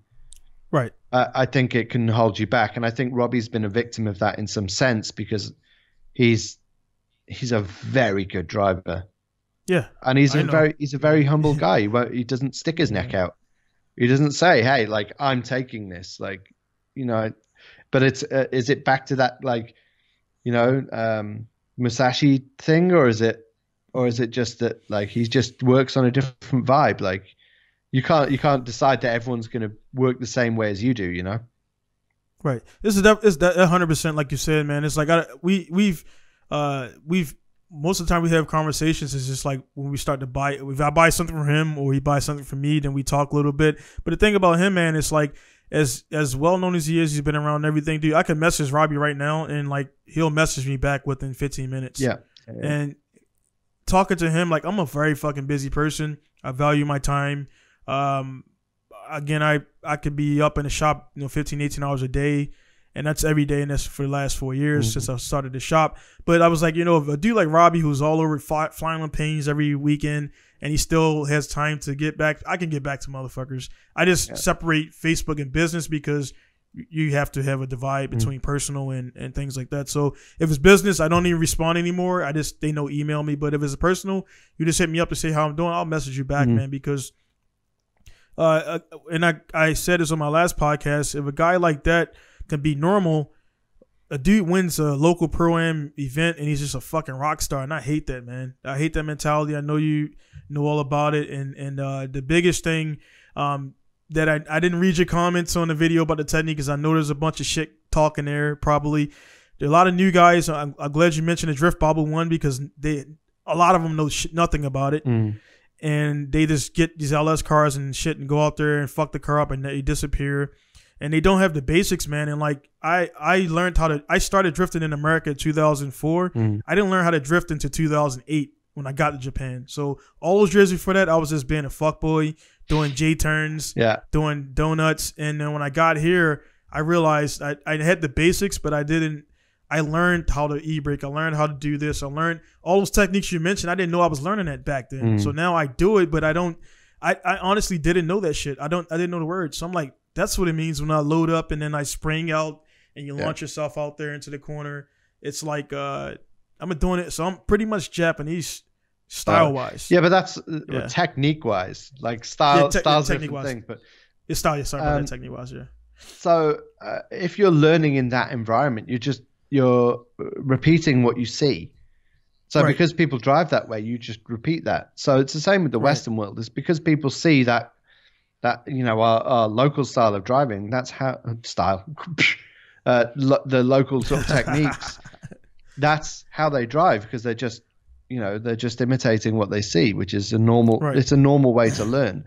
But then to learn more than that, like, like I thought I could drift until I went to Japan, and then it was like, I see. Yeah. I've got no idea what I'm doing. Yeah, so. Yeah. When you go to the track, man, my local track is moderately fast, I guess, third gear, but it wasn't until I got to I went to my Minami course the first time, and I stood there at the gate under the B-side sign. I was like, dude, it's a different fucking level, man. It's like the speed and the impact, the engine, the sounds, everything, man. It's like, I'm good at drifting, but I know if I got one of these cars, I wouldn't be able to make that cleanly on the first run. I'd take about 10 chances and probably wreck the fucking car. And it's just something you got to build up to. Minami is honestly, I'm very confident in myself and my skills. Everybody knows me. I'm a very confident, cocky guy. But that track scares the fuck out of me, man. Because it's like, I've seen good drivers fuck up and Clark go. I've seen good drivers go into the fucking wall. And I'm like, dude, he's good. He's really, really good. Yeah. And he wrecked. Oh, yeah. But what I will say is this. So when I first went, like, living in Japan and first went out to the docks, I think within the first couple of weeks, where I was like kind of driving or whatever, and Mind Control came out. And one of the Mind Control drivers, you can probably guess which, I'm not going to name him. Yeah. But I literally watched him come in the top of 4th gear, right? Flick against a barrier this way. He skimmed his bumper on the barrier. And then before, like, he came across the road. So you flick in, you come to the next curb. And I watched him, and I have never seen anyone do this in my life. And I still have no idea how he did it. He literally sparked his front wheel on the curb and then changed direction and hit his rear bumper on the curb. No shit. Like what? What the fuck? You know, and that was 10 years ago. So if the level people think they're at, or the level people like competition driving and circuit driving is, it's just it's like you need. So that's your video, man. You gotta do a video on it, man. You gotta. It's like, man, your fucking channel. It's like, it's such a simple idea, but then it's like, dude, that fucking works, and it just like it makes me happy, dude. Because number one, I got more content to watch in my garage, and that 20 minutes, like it was so much fucking information in that video of the history, but it was only 25 minutes, and then it was that video, I think it's gonna blow up even further, because it'll be a link that guys can just send to people like, hey man, you want to get caught up, and it'll get you caught up to present day. So it was awesome video. Your channel, man, is so good because we're talking and it's just like, you could do this, you could do that, and it's like overload. Like, you could talk about this, and the thing about it, you got skin in the game, and it's different if a dude that's only been in the game 5 years and been in Japan a year makes a channel like yours. It's not gonna do well, because you're like, well, what are you basing this off of? Like, you fucking drift so much that your fucking pecs and shit were like, you know, your arms and muscles were. That's a different level, man. That's a different level, and like, when you drift so much that your fucking leg hurts from bracing yourself against the door, you know, that's like, I know you had that too. You don't have a seatbelt. You're like holding yourself you're holding yourself in the seat with your legs. Yeah. So you got cuts and scrapes and bruises and stuff like that, and you know, your arm hurts from e-braking, and it's all types of different shit, man. Yeah. That's the one I get at the minute, because like, you know, like the whole handbrake thing. Yeah. But I think it's. I don't want to approach people from like way on high, like, oh, I've been drifting so long and you're all beneath me. That sucks, man. Like, I just want to tell people about the thing that I love and that's given me a life. Like, you know, I've got a whole life, like, and a lifetime of memories and, you know, all these things from this stupid, dumb, asinine waste of time shit that we do. Right. And I just love it. And I want other people, you know, the amount of people over the years that have messaged me and gone, oh my God, man, you've changed my life. And it's like, did I change your life, or did I just open the door and say, hey, look what's outside? You know? Right. It's like presenting people with the opportunity.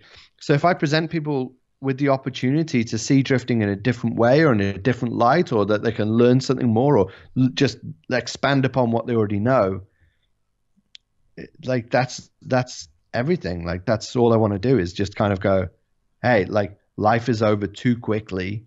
You know, look at this now. Look, we're all stuck indoors. Like, I'm curfewed in my house. You know, like, it sucks balls. And look how quick all of the amazing things that you can do can be taken away. Yeah, instantly. Like, the whole D1, like D1, gone, FD, gone. And it only upside I see, because I was going to go to events, is like,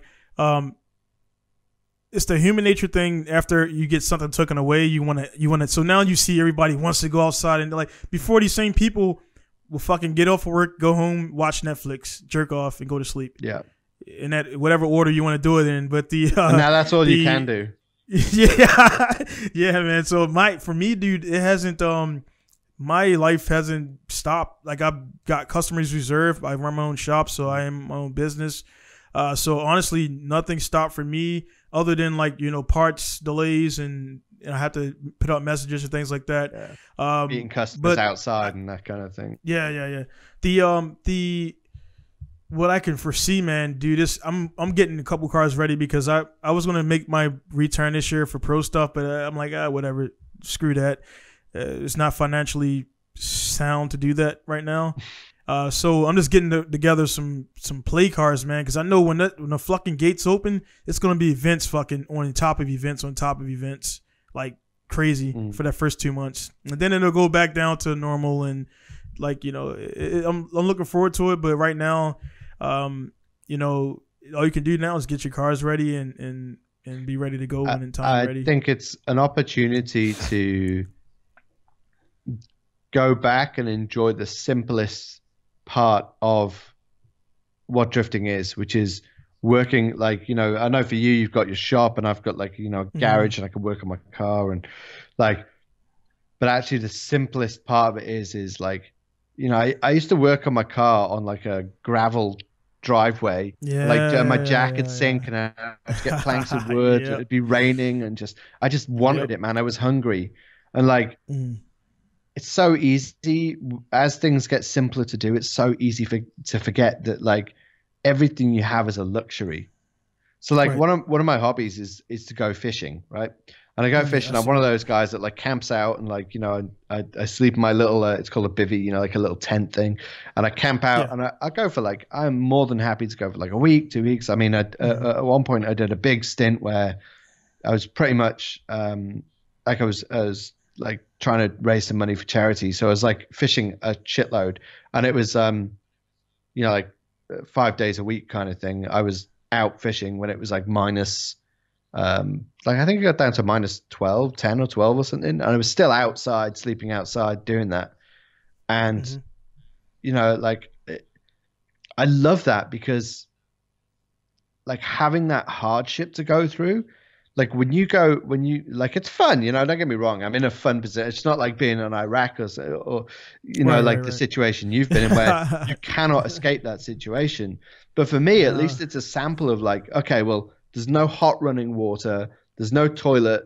You know, there's all of these things that like you go home and you're like, oh man, I can turn a tap and I can get and the water's hot and I got like soap and it smells nice and just, you know, like all of these things that just you take for granted. Yeah. And like, you know, I'm lucky that I've had it in such a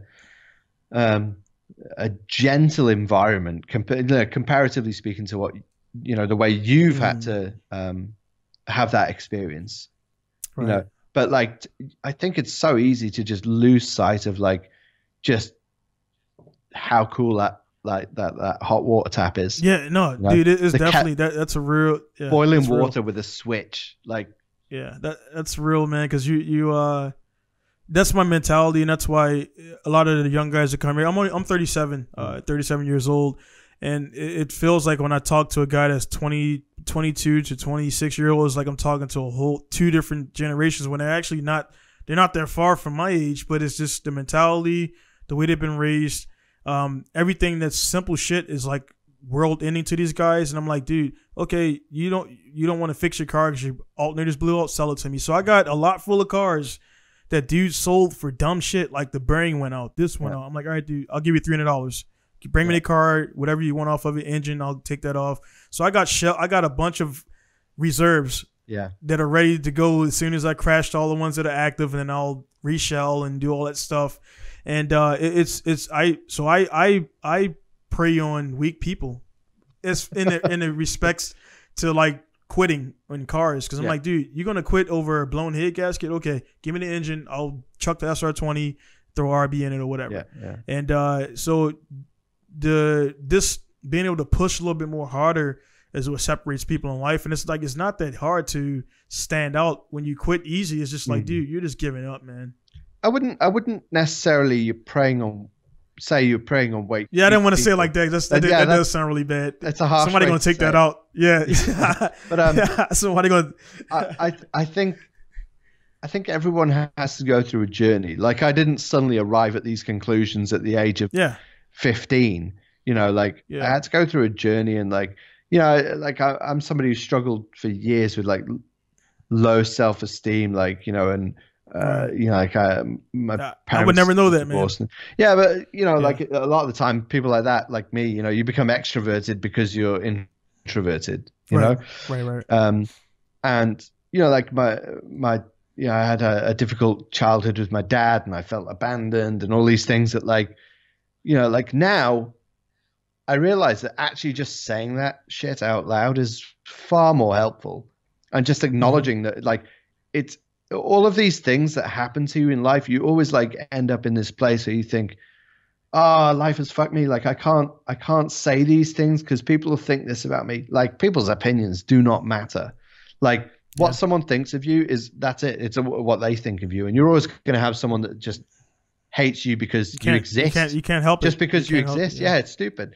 So like, I don't think you're preying on people. I think you're just, that's one person is in another part of their journey, and you're in this part of your journey where you're capable of dealing with those situations and capable of dealing with those problems. But pulling an engine out is a real easy thing when you have an engine hoist, when you have an engine crane. If you don't have that, if you don't have that basic requirement for doing it, or like four buddies and big bits of wood and ropes, you know, like if you don't have facility, it's the most difficult thing in the world.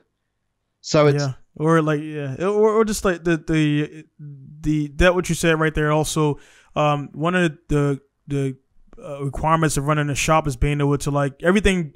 You can have the best plan and the best this, best that. Not do that in my shop, but there's times when shit goes wrong, and I fixed the situation within 5 minutes. Like, all right, I don't have a tap right now, but you know, I don't have the tap that size, but I got a bolt. I can make my own tap and shop. Exactly. There's stuff that people will be like, oh, I'm fucked, man. I can't order from Amazon. You know, I can't do this. I'm like, dude, you can make it. Go to YouTube, go online. You got some old school guy who'll show you some backyard tricks. And I made shit happen back in the day. I don't do it now. I got tools. But, you know, for the engine hoist thing, I remember one time I didn't have one, and the car was fucked. So I dropped it out. I just unbolted out the bottom. I fucking let it out, and then I cut I just cut the whole fucking core and pushed the fucking car backwards, and that was my engine. It was out. Because I didn't have nobody to pick it up, and it was fully loaded. And most guys wouldn't think, like, oh, I'm scrapping a car. Just cut a hole in the front. Yeah, but that's the military in you as well. Yeah. Get the job done. Yeah, because we don't have fucking time to think about this when we're broken down in the middle. When you got snipers looking at you, you know they're out there and who they're gonna kill, and a lot of crazy situations, man. And speaking on that, man, of the stories you're gonna share on that channel. It's a lot of stuff, man, that people will never know because some stuff shouldn't be shared or is sensitive, or it's just like it seems normal to you that you've probably like towed like 4 cars, flat towed it, you broke down, and like all of those stories, if you had a camera, it would be like 1 million views. And it's like everybody done it, man, like stupid shit, or you spend 2 days doing a task that didn't really result in anything, and it's like still in the name of drifting. Yeah, and I know you've been there before and done all that stuff, man. But that all that kind of thing, like, I don't know, man. Like some stuff, it's not that like things are secret. It's just that it's not. It doesn't seem. It's not always normal to. No, some things are like just not worth talking about. Like. Yeah, you know, like true. That's true. You know, the drama with Suchiya over the years. You know, like a lot of stuff's happened. And you know about it, yeah. I know all of that stuff. Like I probably know more than I have any business knowing at all. But like for all of that, like he did so much for drifting. Yeah. And what do you remember? That there was some drama at some stage, or that somebody had a difficult time, or that like, you know, or do you remember that like, hey, that guy did a lot of good things. That guy like moved drifting from like the mountains to the circuits and made it a competition that went around the fucking world. Yeah. You know, and I swear intentionally, because that is no mean feat. Like taking drifting from where he took it, you know, like to Irwindale with 10,000 people on the other side of the world watching it is crazy. That's bonkers. Taking it to Silverstone, the home of F1, the spiritual home of motorsport, like that's ridiculous. So I think there's no point dwelling on mistakes, because like I think people love to point out mistakes. Oh, you did this thing wrong. You did that thing wrong. Hey, you fucked that up. Like Yeah. Like, I'm sorry. Have you never done anything wrong in your life? You know, Yeah. did you never poop your pants as a child? Like we all make mistakes. And I think the sooner you just get over like the fact that you can make mistakes in every aspect of your life, you know, and just kind of go, hey, you know, I'm human. Like that happens. Like I'm just the same as everyone else trying to like bumble my way through life. Like once you get over that, like it's so much more helpful. So this ended up not being about drifting and about like no, that's perfectly fine, man. Because like I know you're bigger than drifting, I'm bigger than drifting, man. It's just part of our life that we share. But that's the one thing about my channel is I didn't call it Pinku style drift. I just call it podcast because I got music guys, martial arts. Like I'm involved in a few different things. But what you said, man, is key there. And one of the things while you were saying that, man, I analyze everything people were saying.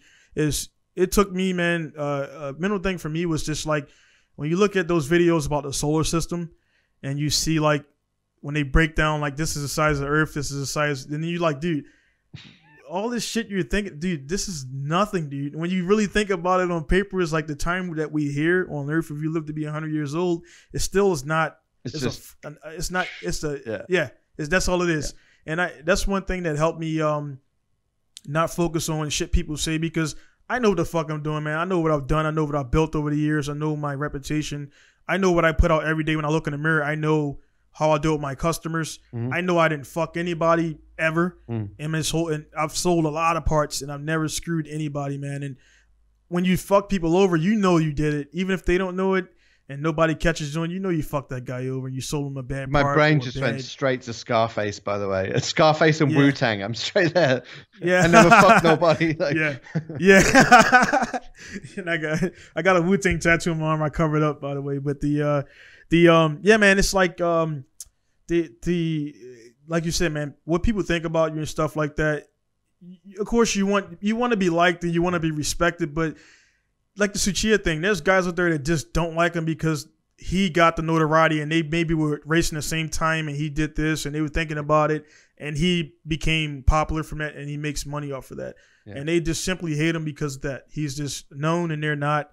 And people just, if you're doing what you got to do and you're busy, you generally don't have time to give a fuck about what other people are doing. You respect it, but you don't make it a center focus of your day. I'll say this. I've been doing this drift stuff a long time. And if I'd created a YouTube channel and an Instagram and a fan page and all of those things that like I just didn't give a shit about like 10 years ago, I would be You'd be up there. I'd be one of the biggest names in drifting. Full stop. Yeah. Like I could have been. No doubt. Like, no doubt. I just didn't give a fuck. Like it just wasn't on my agenda. I'm not, you know, for like some people think like I come from a place of ego all the time. You know, like, oh, you say this, so you must like have a big head or whatever. No, I don't care. Like I just want to enjoy the thing that I love. And the thing that I love is such a small community in a small bubble. You see my name all the time, you know. Right. But like it's all inconsequential, you know what I mean? If you're not coming from a place of like true authenticity and love and value, like an integrity, like honesty, integrity, what was the other one? Honesty, integrity, and loyalty, right? So that's a mantra that my mother taught me. And so if you're not coming from that place, right, with what you're doing, then there's just no point in doing it. So now, you know, because I'm acting in that manner, and I think it is because I'm acting in that manner. I don't think it's because I'm like in any way special or any other sort of bullshit. But like I've started a YouTube channel. It's been crazy popular. Yeah. And it's not because I'm really handsome. You know, obviously, like that's a factor, but it's that mic, man. But it's because I think it's because I mean that helps, yeah. But I think it's because I love what I'm talking about. I love the subject matter, and I don't want to just, you know, I don't want to make a vlog that's just like, oh well, today, you know, I changed my I want to put something out there that I actually care about. That like, you know, when I'm on my deathbed, I can be like, do you know what? I'm proud of the things that I did, and that's out there, man. I did something good, because like anyone watching this needs to remember as well, excuse me, like how long are we going to have petrol engines? How long is the world going to put up with us burning tires? You know, we're not the biggest polluters in the world, but we're one of the easiest to get rid of. You know, this is all on a time limit. So the more time you spend talking shit and being a dick to people and looking down on them and, you know, watching people driving in Formula Drift and going, no, that guy's a douche, I could do that, you know. Like the more time you waste doing that, the more time in drifting you waste. And like I've got like now if somebody talks shit to me, like, and they're like constantly negative, man, there's a block button and I use it. Easy. No, it's like the easiest thing to do, man. Like that's it, and apply that to your life. And like take this time now where we're all stuck indoors and like, you know, like the whole world is on pause. Can't do anything. Take that time to just like reflect on what you actually give a shit about and what you don't. And if you don't love drifting, go and do the thing that you love. And if you do love drifting, put the time into it and like fulfill the dreams that you may have, because the time will run out. I promise you. It will. Much like this podcast, the time will run out. Yeah. That's actually, I'm looking at I can see.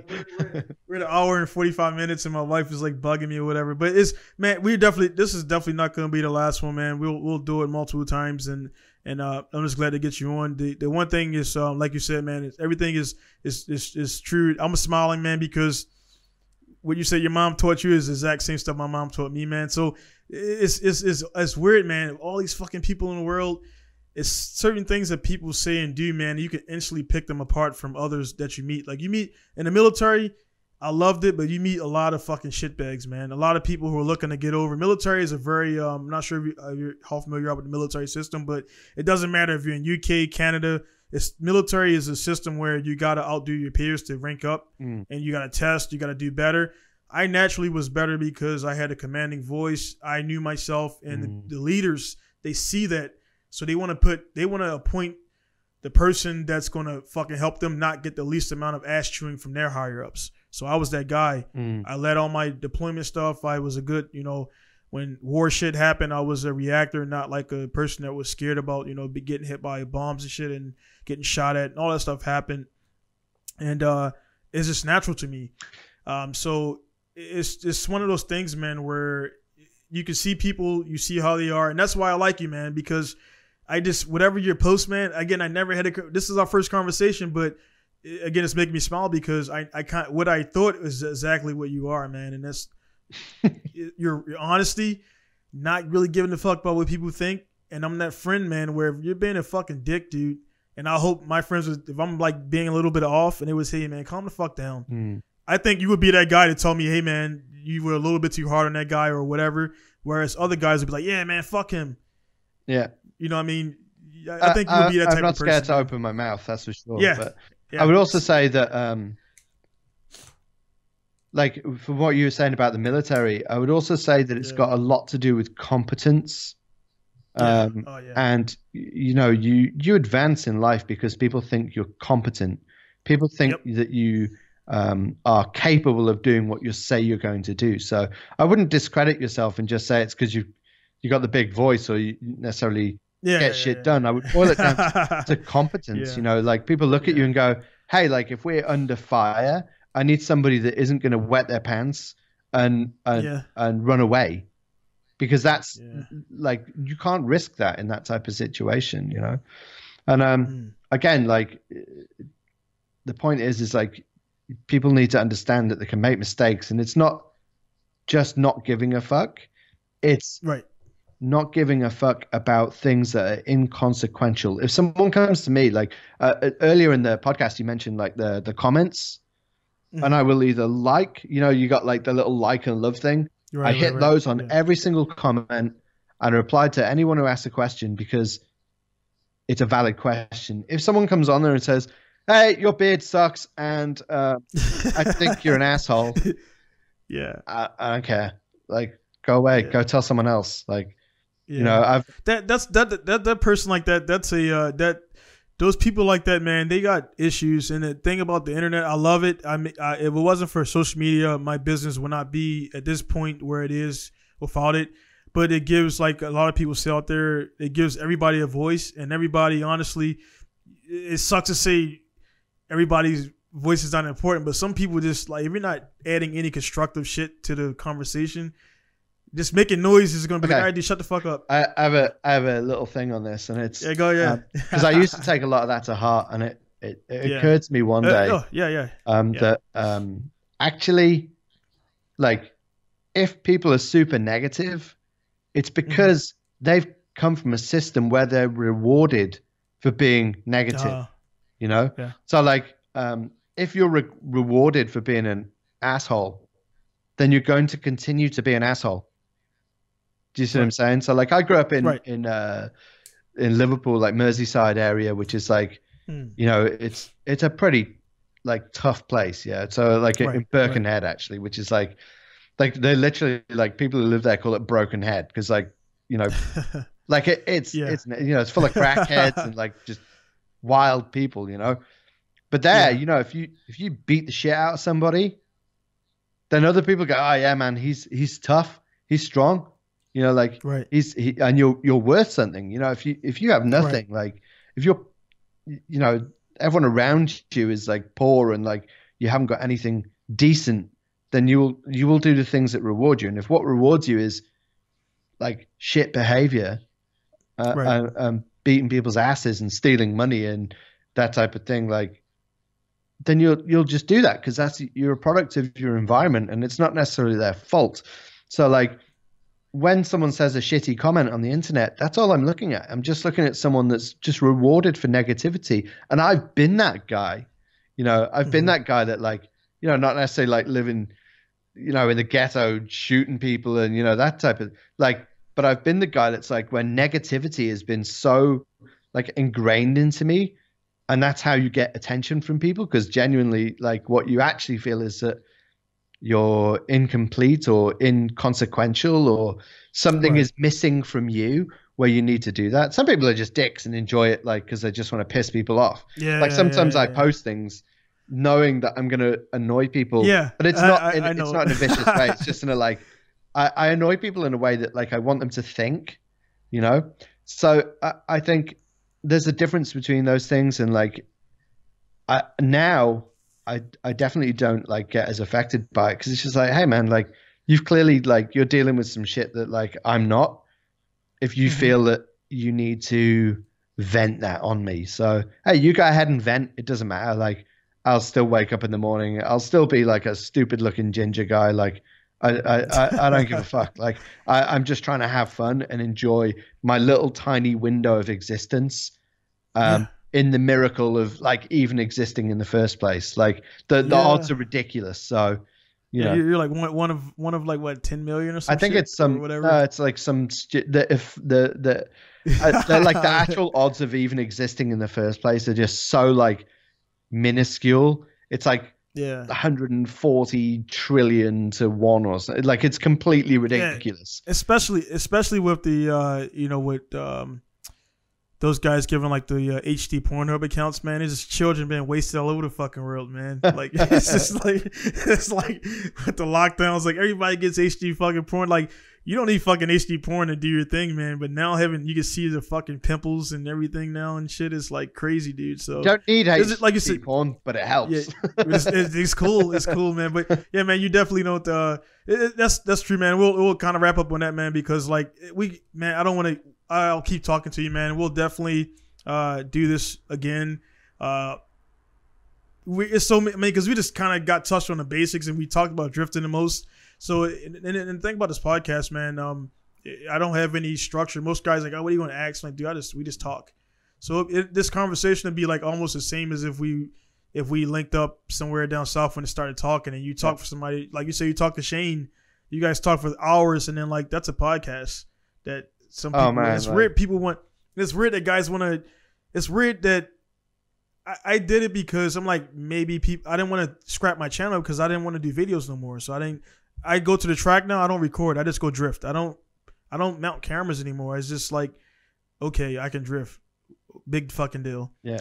But the podcast, I find myself watching a lot of podcasts, and it's like people are genuinely interested in like the backstories. And like one guy told me, a customer came here and said, "Man, your podcast make you seem human because with business, not robotic where I can't move, but I'm very, very strict on my system, and I don't bend because when you start doing it a little bit, then they go back and tell guys like, you can do this if he does that. Like, nah, dude, you do it my fucking way or you go the fuck away.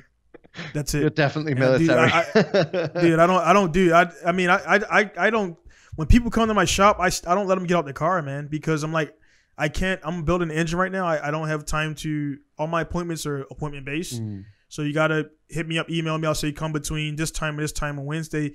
These are military guys that are in the military that are getting mad with me because I'm militant. I'm like, dude, you're fucking active military. Yeah. I'm prior military, and you don't understand. I feel bad for your supervisors. That's all I got to say. And it's just competence, weird. Straight back there. Yeah. Yeah. That's all it is, man. I don't get it with the new guys. I don't want to say all new guys are bad because when I was young, I felt like I was not as dumb or dumb acting as a lot of guys. I credit that to being around older guys because I did. They were like, "Don't do this," and I was young and I still did that. And then I learned. He said, "Don't do this," and then they were like, "Yeah, dude, don't buy all this NA shit if you're gonna go turbo. You're wasting fucking money. If you're eventually gonna swap to a SR20 RB, don't buy all this headers and shit for a KA." When you're going to take it out anyway. So, it is what it is, man. But hey, man, any other ideas or things you want to put out there before we wrap this up, man? I guess when everyone goes back driving, just stop blaming your car for your bad driving and just drive. Like, drive the car that you have as hard as you can. And keep it simple. You don't need WiseFab. You don't need $10,000 shocks and ECUs. You just need decent geometry, a decent bucket seat, a proper differential, a welded one if you can't afford a proper one, and just go and drive and learn the techniques and work out what cars do. Like, stop worrying about what other people think of you while you're learning. And don't, goddamn, if you're actually any good, don't shame people for learning, because that really pisses me off at the moment. Oh yeah. You call it like gatekeepers, man, where they like, I'm good and I'm cool and nobody else can come. You're not cool. You're an asshole. Stop it. You were once a fucking beginner too, and everybody laughed at you and everything, and then you became, good enough to link a track. And again, that's like you said, man. Easy to start again, but the rock star mentality, I hate, man. And again, that's why again, outside of your I guess your character, the biggest thing is you could be that guy, man. You've been, again, your name's around there. You could be like, yeah, I'm this guy and I'm that guy, blah, blah, blah. But you choose not to do that. And some people, again, like I said, it's easy for them to win one event, head blows up, and then they all of a sudden now you can't talk to them. You gotta have a reservation to talk to them and shit like that. And they're not in the fucking business. And it's there's so many guys out there that are rad fucking dudes. I don't know James Dean. Humble guy. Yeah.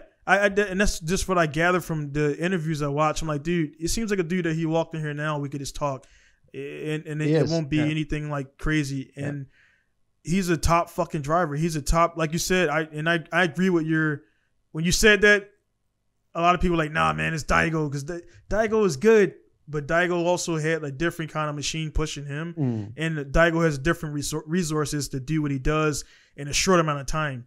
I'm not gonna say what his resources are because you could probably figure it out, but whatever. But everyone's got a different situation, and I think what I would say the average is from all of the guys I've met, I've had Hibino rescue me and my buddies off a mountain one time, and I know Tezuka and Yokoi and Nakamura and Dean, Asbo, Makiva, the Shanahans. All of those guys, the guys that are successful in what they do, are good guys. For the most part, 99% of them are humble, hardworking, doing something they love. There's a percentage of them that are dicks, but that's life, But the majority of them they're in the position that they're in because people like them. You don't get to those positions where if people do not like you, you have to be amicable in some way. You have to bring value to people. You have to, you know, like I say, come from that place of integrity. And if you don't, it's really obvious. You know yourself when someone's jaded or someone's like pissed off at the world, it's really obvious, and that like negativity just makes you want to keep them at arm's length.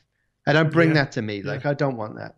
So ultimately, those people stay that way or become worse because they're acting that way. So just like you've got to keep down that like focus of like doing something you love and not getting distracted, because those guys, like, I mean, they take so much crap, some of them. Like people talk so much shit. Like Frederick Asbo, you see a lot like, oh, well, Frederick's doing this and he's brake checking and da. Frederick's a super cool dude. Like, you know, he'll take you in his house. He'll, you know, go for a drink. I mean, I went to Formula D in Okayama, was it? Okayama, something like that. Okayama, yeah. And Frederick's just like straight away. I've not seen him for a long time. Oh, hey man, how you doing? I'm gonna sit with you guys. Like, and there's no like. At the time, I was on an RC tour with just like normal guys that are like coming like to play with radio control cars. Frederick doesn't give a shit. He's just like, oh, I know you. Like, you guys like sound. I'm just gonna sit with you guys. No problem. Right. there's no ego there. So I think that's a lesson for people, you know. And not everyone's going to listen. People are still going to talk shit about this, but yeah, whatever. Yeah. And that's stories like that is the ones I like, because they, you know, it makes people, it makes everybody, they're good, they're great drivers, and it makes them good ambassadors. And if they were like good drivers and all the good drivers are being dicks, then all the guys coming up would think, I got to be like this to be good. You look at NASCAR, you look at F1 where you got Hamilton, you got all these different guys in the drama in F1. I don't know. I'm pretty sure you probably follow F1. Nah, I don't care. But yeah, F1 is like they millions of dollars, billions of dollars, and they all act like fucking babies. I'm like, dude. But that's why I don't care. That's why I don't. It's not real. I can't. It's not equal opportunity, is it? It's like fucking. No, it's not. That's a whole different stratosphere, and you gotta know somebody to get in there, and that's one of those things where skill is skill. But I think and it still requires a lot of hard work. I mean, like, was it Lewis Hamilton put up a video of him doing like 150 pull-ups or something crazy? Yeah, like, dude, I'd be lucky if I could do fucking 5. You know what I mean? And a guy like him is hated. I follow him a little bit and did research on him. The bravado that he puts out is like he's a confident, cocky guy, but he doesn't boast out there. But he's comfortable in his own skin. He does his thing. He does bikes. He's like, he posts videos and people were mad, man. He shoots fucking guns. He rides bikes. He does this. I'm like, dude, he has the ability to do that. Yeah. By the way, he worked himself there, and that he don't just have to fucking do F1 and everything. And these guys, because like you said, man, these dudes come from these situations.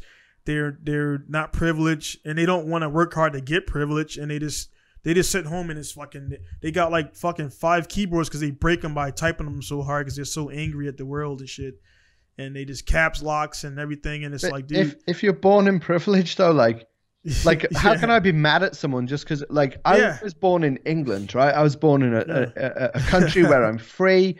You know, I've got nobody oppressing me. No one's trying to blow my house up. Like, you know, touch wood. Like, but.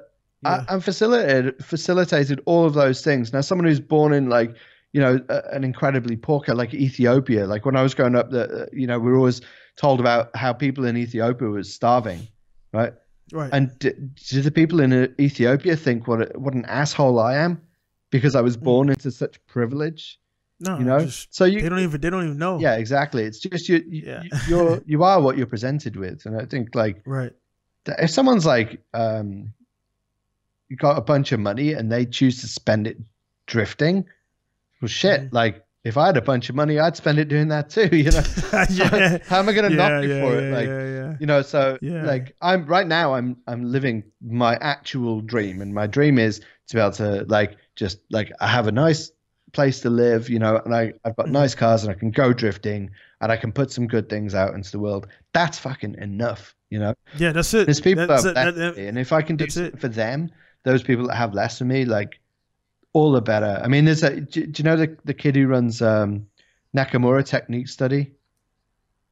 I don't. So he's like just a super poor, like, you know, black kid from like Africa that like I've forgotten where he lives exactly. He did tell me, but like there's no way in his life he loves drifting more than anything, and there's no way that he will be able to afford to go to Japan and like ever see, you know, unless people help him. And that's something I want to do. Like I'm going to set up a patron on my own YouTube to facilitate things like that, where someone who's got no opportunity to do, like, I'm so fucking lucky. But you reckon, that's an awesome thing on your part, because you recognize, you see that his determination and everything. And the one thing to speak before I kind of make this point is you get so self-reliant and everything that you don't. And the one thing for me that I had to learn, swallow my pride and everything when I started the business, is realize,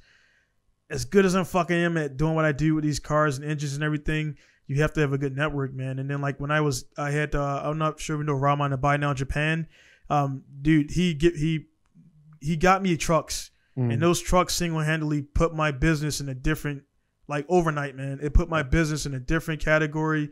The money flow. If I didn't have those trucks, I would be fucked, man, because I know it. And every time I message him like every 2 weeks, like, hey man, you know, just checking in, seeing how you're doing, because he didn't have to do that. And he said he watched me working on the floor, and he paid $4,000 for my lift, and I paid him back that same weekend. But he said, dude, you need a lift, man. I was like, dude, I don't got. He's like, I got you, man.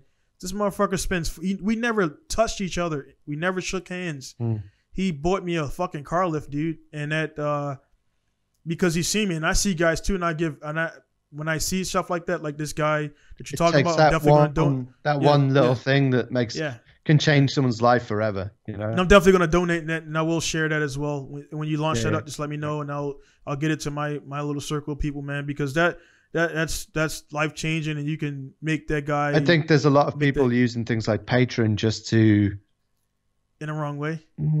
I mean, I think like it's fine when you're, because in a way, like, you know, if you looked at my YouTube channel, like it's taken me 20 years to gather all that information and put the work in, and like there's no reason why I can't charge for that, in a sense, or be financially rewarded for that, because it's not something that everybody can do, you know. Right. But equally, I think you can do things that are more important than just, you know, like I'm okay. Like I don't need a bunch of money to, you know, people to send me a bunch of money to put food on the table. Like I've got other things going on, you know. But if you can do some good with that and give back from things like that, I think it's ultimately like, you know, I can make money by selling people T-shirts with my logo on it. That's fine. Like that's an honest living in that sense. But then if people are just giving you money just to like, because I want to put that information out there anyway. So like, why would I take money for it? But then if people want to support it, well, actually they can support the bigger cause, which is, you know, like making it so I can have the money to bring Naoki to Europe, you know, and put him in a car. Like I've got people that'll give him a car already, but you know, sponsors are like harder to come by. But hey, if I do it myself and the community does it, because Naoki would never ask anyone for a penny himself.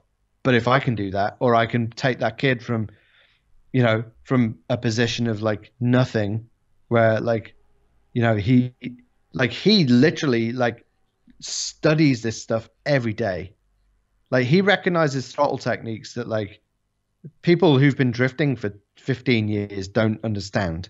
And he says things to me and I'm like, my God, this kid has got such a crazy understanding of what he's watching. And like, if you can send someone like that who's got nothing and give them everything for like less than $1,000, like, isn't that like what the community is for? Isn't that what like the support network of drifting is for? So you know, I definitely, I just heard, I may have seen something and heard about it, man, but you kind of brought the light to me, and I'm definitely supporting things like that, man. It's again, I'm far from rich. A lot of people think I am because they see the cars and the shit every day I do every day. But I'm like, dude, there's a hole you get in before you do business.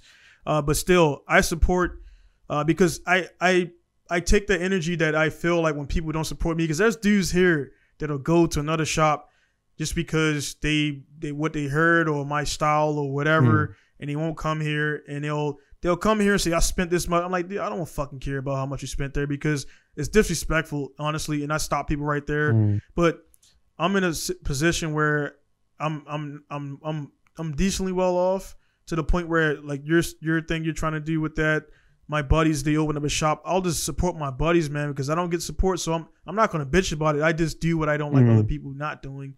Exactly. And I support my buddies. If you start a business, I'll be the first guy to congratulate you and everything, but other guys are just like, fuck that guy, man. He's doing good in life, man. Fuck him. I'm like, that's the key, man. Like, that's the point in life. If you're positive and if you're doing, like you say, when you pass away, when we all pass on, your videos are out there, the information I put out there is out there. We've left something behind. I got kids or whatever. Yeah. And you're leaving your little mark, your little speck on the earth, and it's there. Remember those guys that used to drive with like petrol engines, and that you'd put gas in them? Like, remember that back in back in the 2000s, like. Yeah. I mean, the quality though, it's nice that we're in the age where I don't really see, 1080p 4K is cool, but it's like, the quality of the videos is good, so it's not like we were looking at the Wright brothers and the little black and white roll up film shit where it's like barely you can barely see it. So it's nice that when they get to that point, 50 years down, they got crisp, clear, good sounding video. Assuming we haven't blown ourselves up by then, which is also very likely. But that's I mean, I've got VHS tapes back there that I'm really proud of and stuff, Dude, to get a alignment, I sold 60 option videos and 6 cassette tape. I regretted it instantly, man, but I needed the alignment, and it sucked, man. But somebody in Canada got all my shit in one box, so I can get it again because I'm here. But it's like, fuck, man. The thing I always consider selling is see Nomura's gloves there. See those? Like every so often, I just think. Is the green and yellow? Yeah. So right. So these I'm gonna. Can you see them? Like there. Yeah. Right.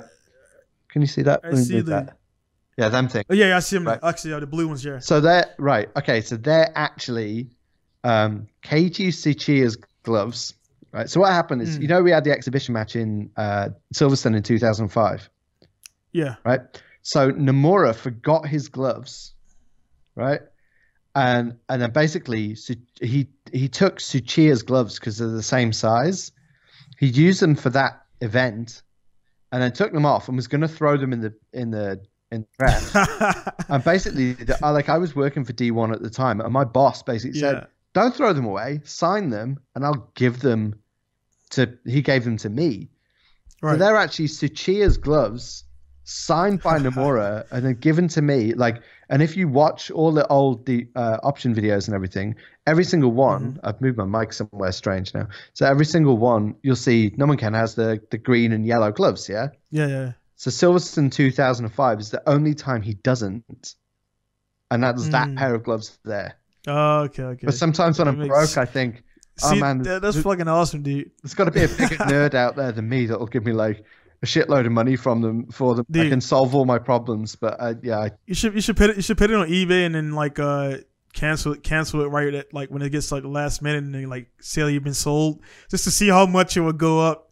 And they're like, no, they got sold to somebody else, and then cancel the bid. The problem is if it got to like $20,000 or something stupid. Yeah, they will fuck you. Oh shit! Like now I'm gonna have to sell them. That's a whole car. Yeah. But I seen dudes selling like quarter panel. You mentioned Habino, and it's funny. Right, like, dude, 5 feet from me is what Drew P's Hachiroku built by it was for Yoshioka. Oh yeah, yeah, the blue one. So it's red, the red one. Okay, another one. Yeah. Oh, that's so that's right on my. Yeah, so I got that right there. Holy shit! I got it on my container right there, and you should put it up the back then so we can see this stuff. Like, surround yourself with memories, Yeah, it's cool. Yeah. So it's crazy. Like that's cool shit. I know you got more stories back there and everything, man. But again, man, we already we're supposed to wrap this up like 30 minutes ago almost. But it's good. Good conversations are good, man. It's the podcast thing. All of them are not good, to be honest. Nothing against my guest prior, but the energy and like the we got a lot of relations with, you know, you being Hachinohe and I'm in Misawa. So we'll definitely talk again, man. Like maybe hit some points the next time and see how things are going after everything starts back up. And I'm interested, like, you know, you're going to get back into competing. And I'll re-up some, man. Well, after you do a few events, man, I'll probably get back with you and see how everything's going, how you feel. Get back out there, man. Like there's yeah. You know, if you want to do it, just get on and do it. You know yourself. No, dude, you're like, your energy is actually excited. Because excited because I went drifting like last week. I just went randomly drifting. I didn't post nothing. I just like, man, fuck this. I closed the garage and I went to the track. And it's like I dreamed of being able to do that. And now I do it, and it's like you don't realize it's something that people will fucking kill to do. And now I'm like, man, fuck, man, I don't got this part. I don't got this R154. And I got about 7 or 8 drift cars, and then like, you know, 6 or 7 grip cars that are ready to go. Then I got another 15 that are reserves, and then like you mentioned, the dude in Africa. Now you're flexing. No. I'm making a point. So you got the guy in Africa who's going to come over here and, you know, the Patreon and do all that stuff. You try to get him over, and it's like people don't realize what they fucking actually have, and people look up to you. And so now I'm pretty sure you've seen that meme. Now what you've done is you've basically said, "Yeah, I got a spare car for the kid. Just send him to me, and I'll take him." Yeah, out. I do. There you go. I do. Actually, I do. Yeah, I got I'm building the 2 cars I'm building is for one guy to come up actually from he's having a hard time. I'm like, dude, fuck that shop that screwed him over. I helping him out. He's actually one of my drivers now on my team, and I'm like, dude, just come up here and drift, man, because trust me, man, I've been there where you're like, you got so much shit going on, then a dude that beats you threw me the key. This guy never fucking met me, but they seen my videos. These New Zealand guys, they never knew me, never met me. He's like, hey man, take it for a lap, and I was like, fucking, you ain't got to ask me twice. So I borrowed his. I had my helmet though. I had my own helmet. Had my gloves. I always take it with me just in case. And then I did one lap, and I was like, all right, cool. And then the next lap, I just murdered it, man. And they like, how the fuck do you know that? I'm like, dude, I live 5 hours away. I got MSP, a school course, and I haven't drifted at that point in like a year and a half. And he just gave me the keys to the car, and it's like that I was in a bad mood because my wife didn't want to have sex the night before and all this other stuff. And now you got to edit that part out. She get mad. Yeah. So that 5 minutes of drifting, dude, fucking raised I was happy and shit. And it's just go drift, dude. If you guys can go drift, man. I know you're locked down right now, guys out there. But when lockdown's over, man, take advantage of this shit because, like you see, it's so easy to be taken away from us. And events closed. Some tracks have closed. In Japan, I'm not sure if you're aware, man, but about 6 or 7 businesses have closed. Smaller shops have closed down. And, you know, again, man, I'm very fortunate that I have social media. That's the only reason I'm surviving right now, and my reservation. So, man, like we're all pretty close to, you know, like I've got problems right around the corner, you know. So hopefully we can all get out of this okay. But this shit's getting bad, man. So hopefully they figure out what's up, and it's getting bad. If we all have to wear masks, the way I look at it is this, right? And I guess I'll give it my own wrap up here, right? So if we all have to spend the next 2 years wearing a mask and washing our hands and using antibacterial crap, you know, till there's treatments or vaccine, whatever the fuck it is, like that is such a small price to pay, you know, for all of the other years. Like, I cannot complain about any of my existence. I've had an incredible life. You know, you live in Japan. You've been so fortunate. Like, I can't complain. So if it takes me doing that for, like, you know, staying in my house for, like, I already said when this stuff started, I said, if we have to stay in the house for a year, okay, I can do that, because that's such a small price for the opportunity and the life that we have anyway.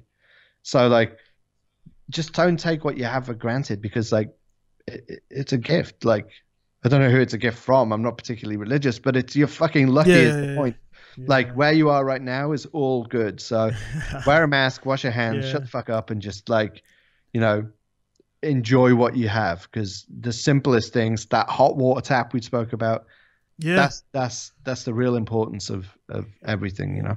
And you take it for granted, man. Unfortunately, that it's one of those things that you, unless you think about it, or like I say, we have a conversation like this, it makes you think about that. And, like, for me, man, the podcast shit is not only people, like, getting to know me getting to know you. That's, you know, our circles are kind of intermingling from sharing things. It's like I'm in my mind a lot because I don't speak. I can go a whole day, 13, 14 hours without talking to a single person because I'm in the garage, and I listen to a lot of stuff, so I do get a lot of knowledge, but at the same time, it's actually, you know, it's not good to not be social.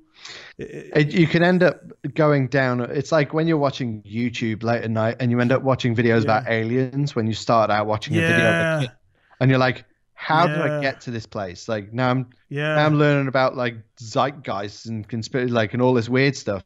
And it's like, weird music. And laugh for 5 minutes, so like, don't wormhole yourself too much because it's not good for you.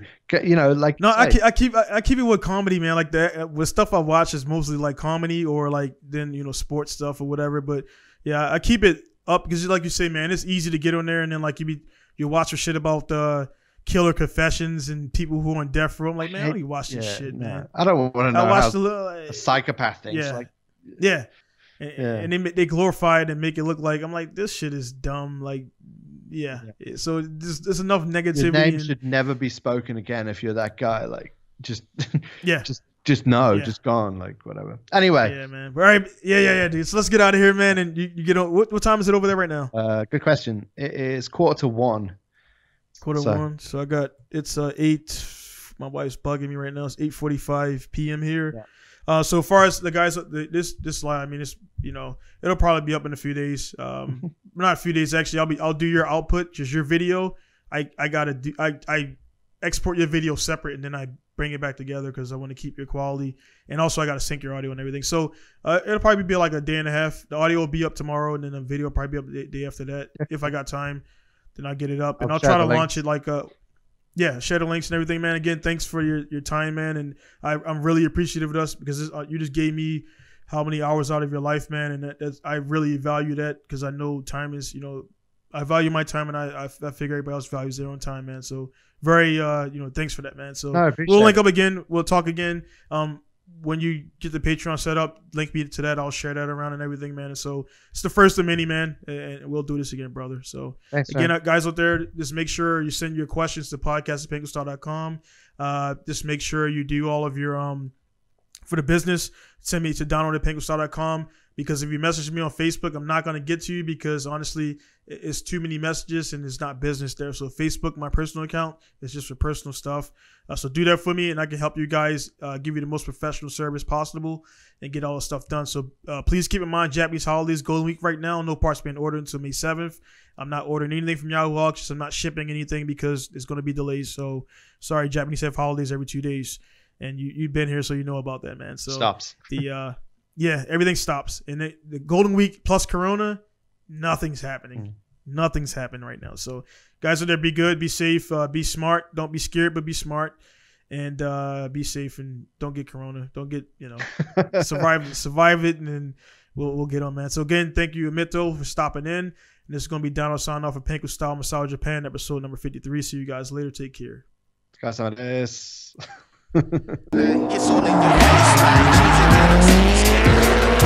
your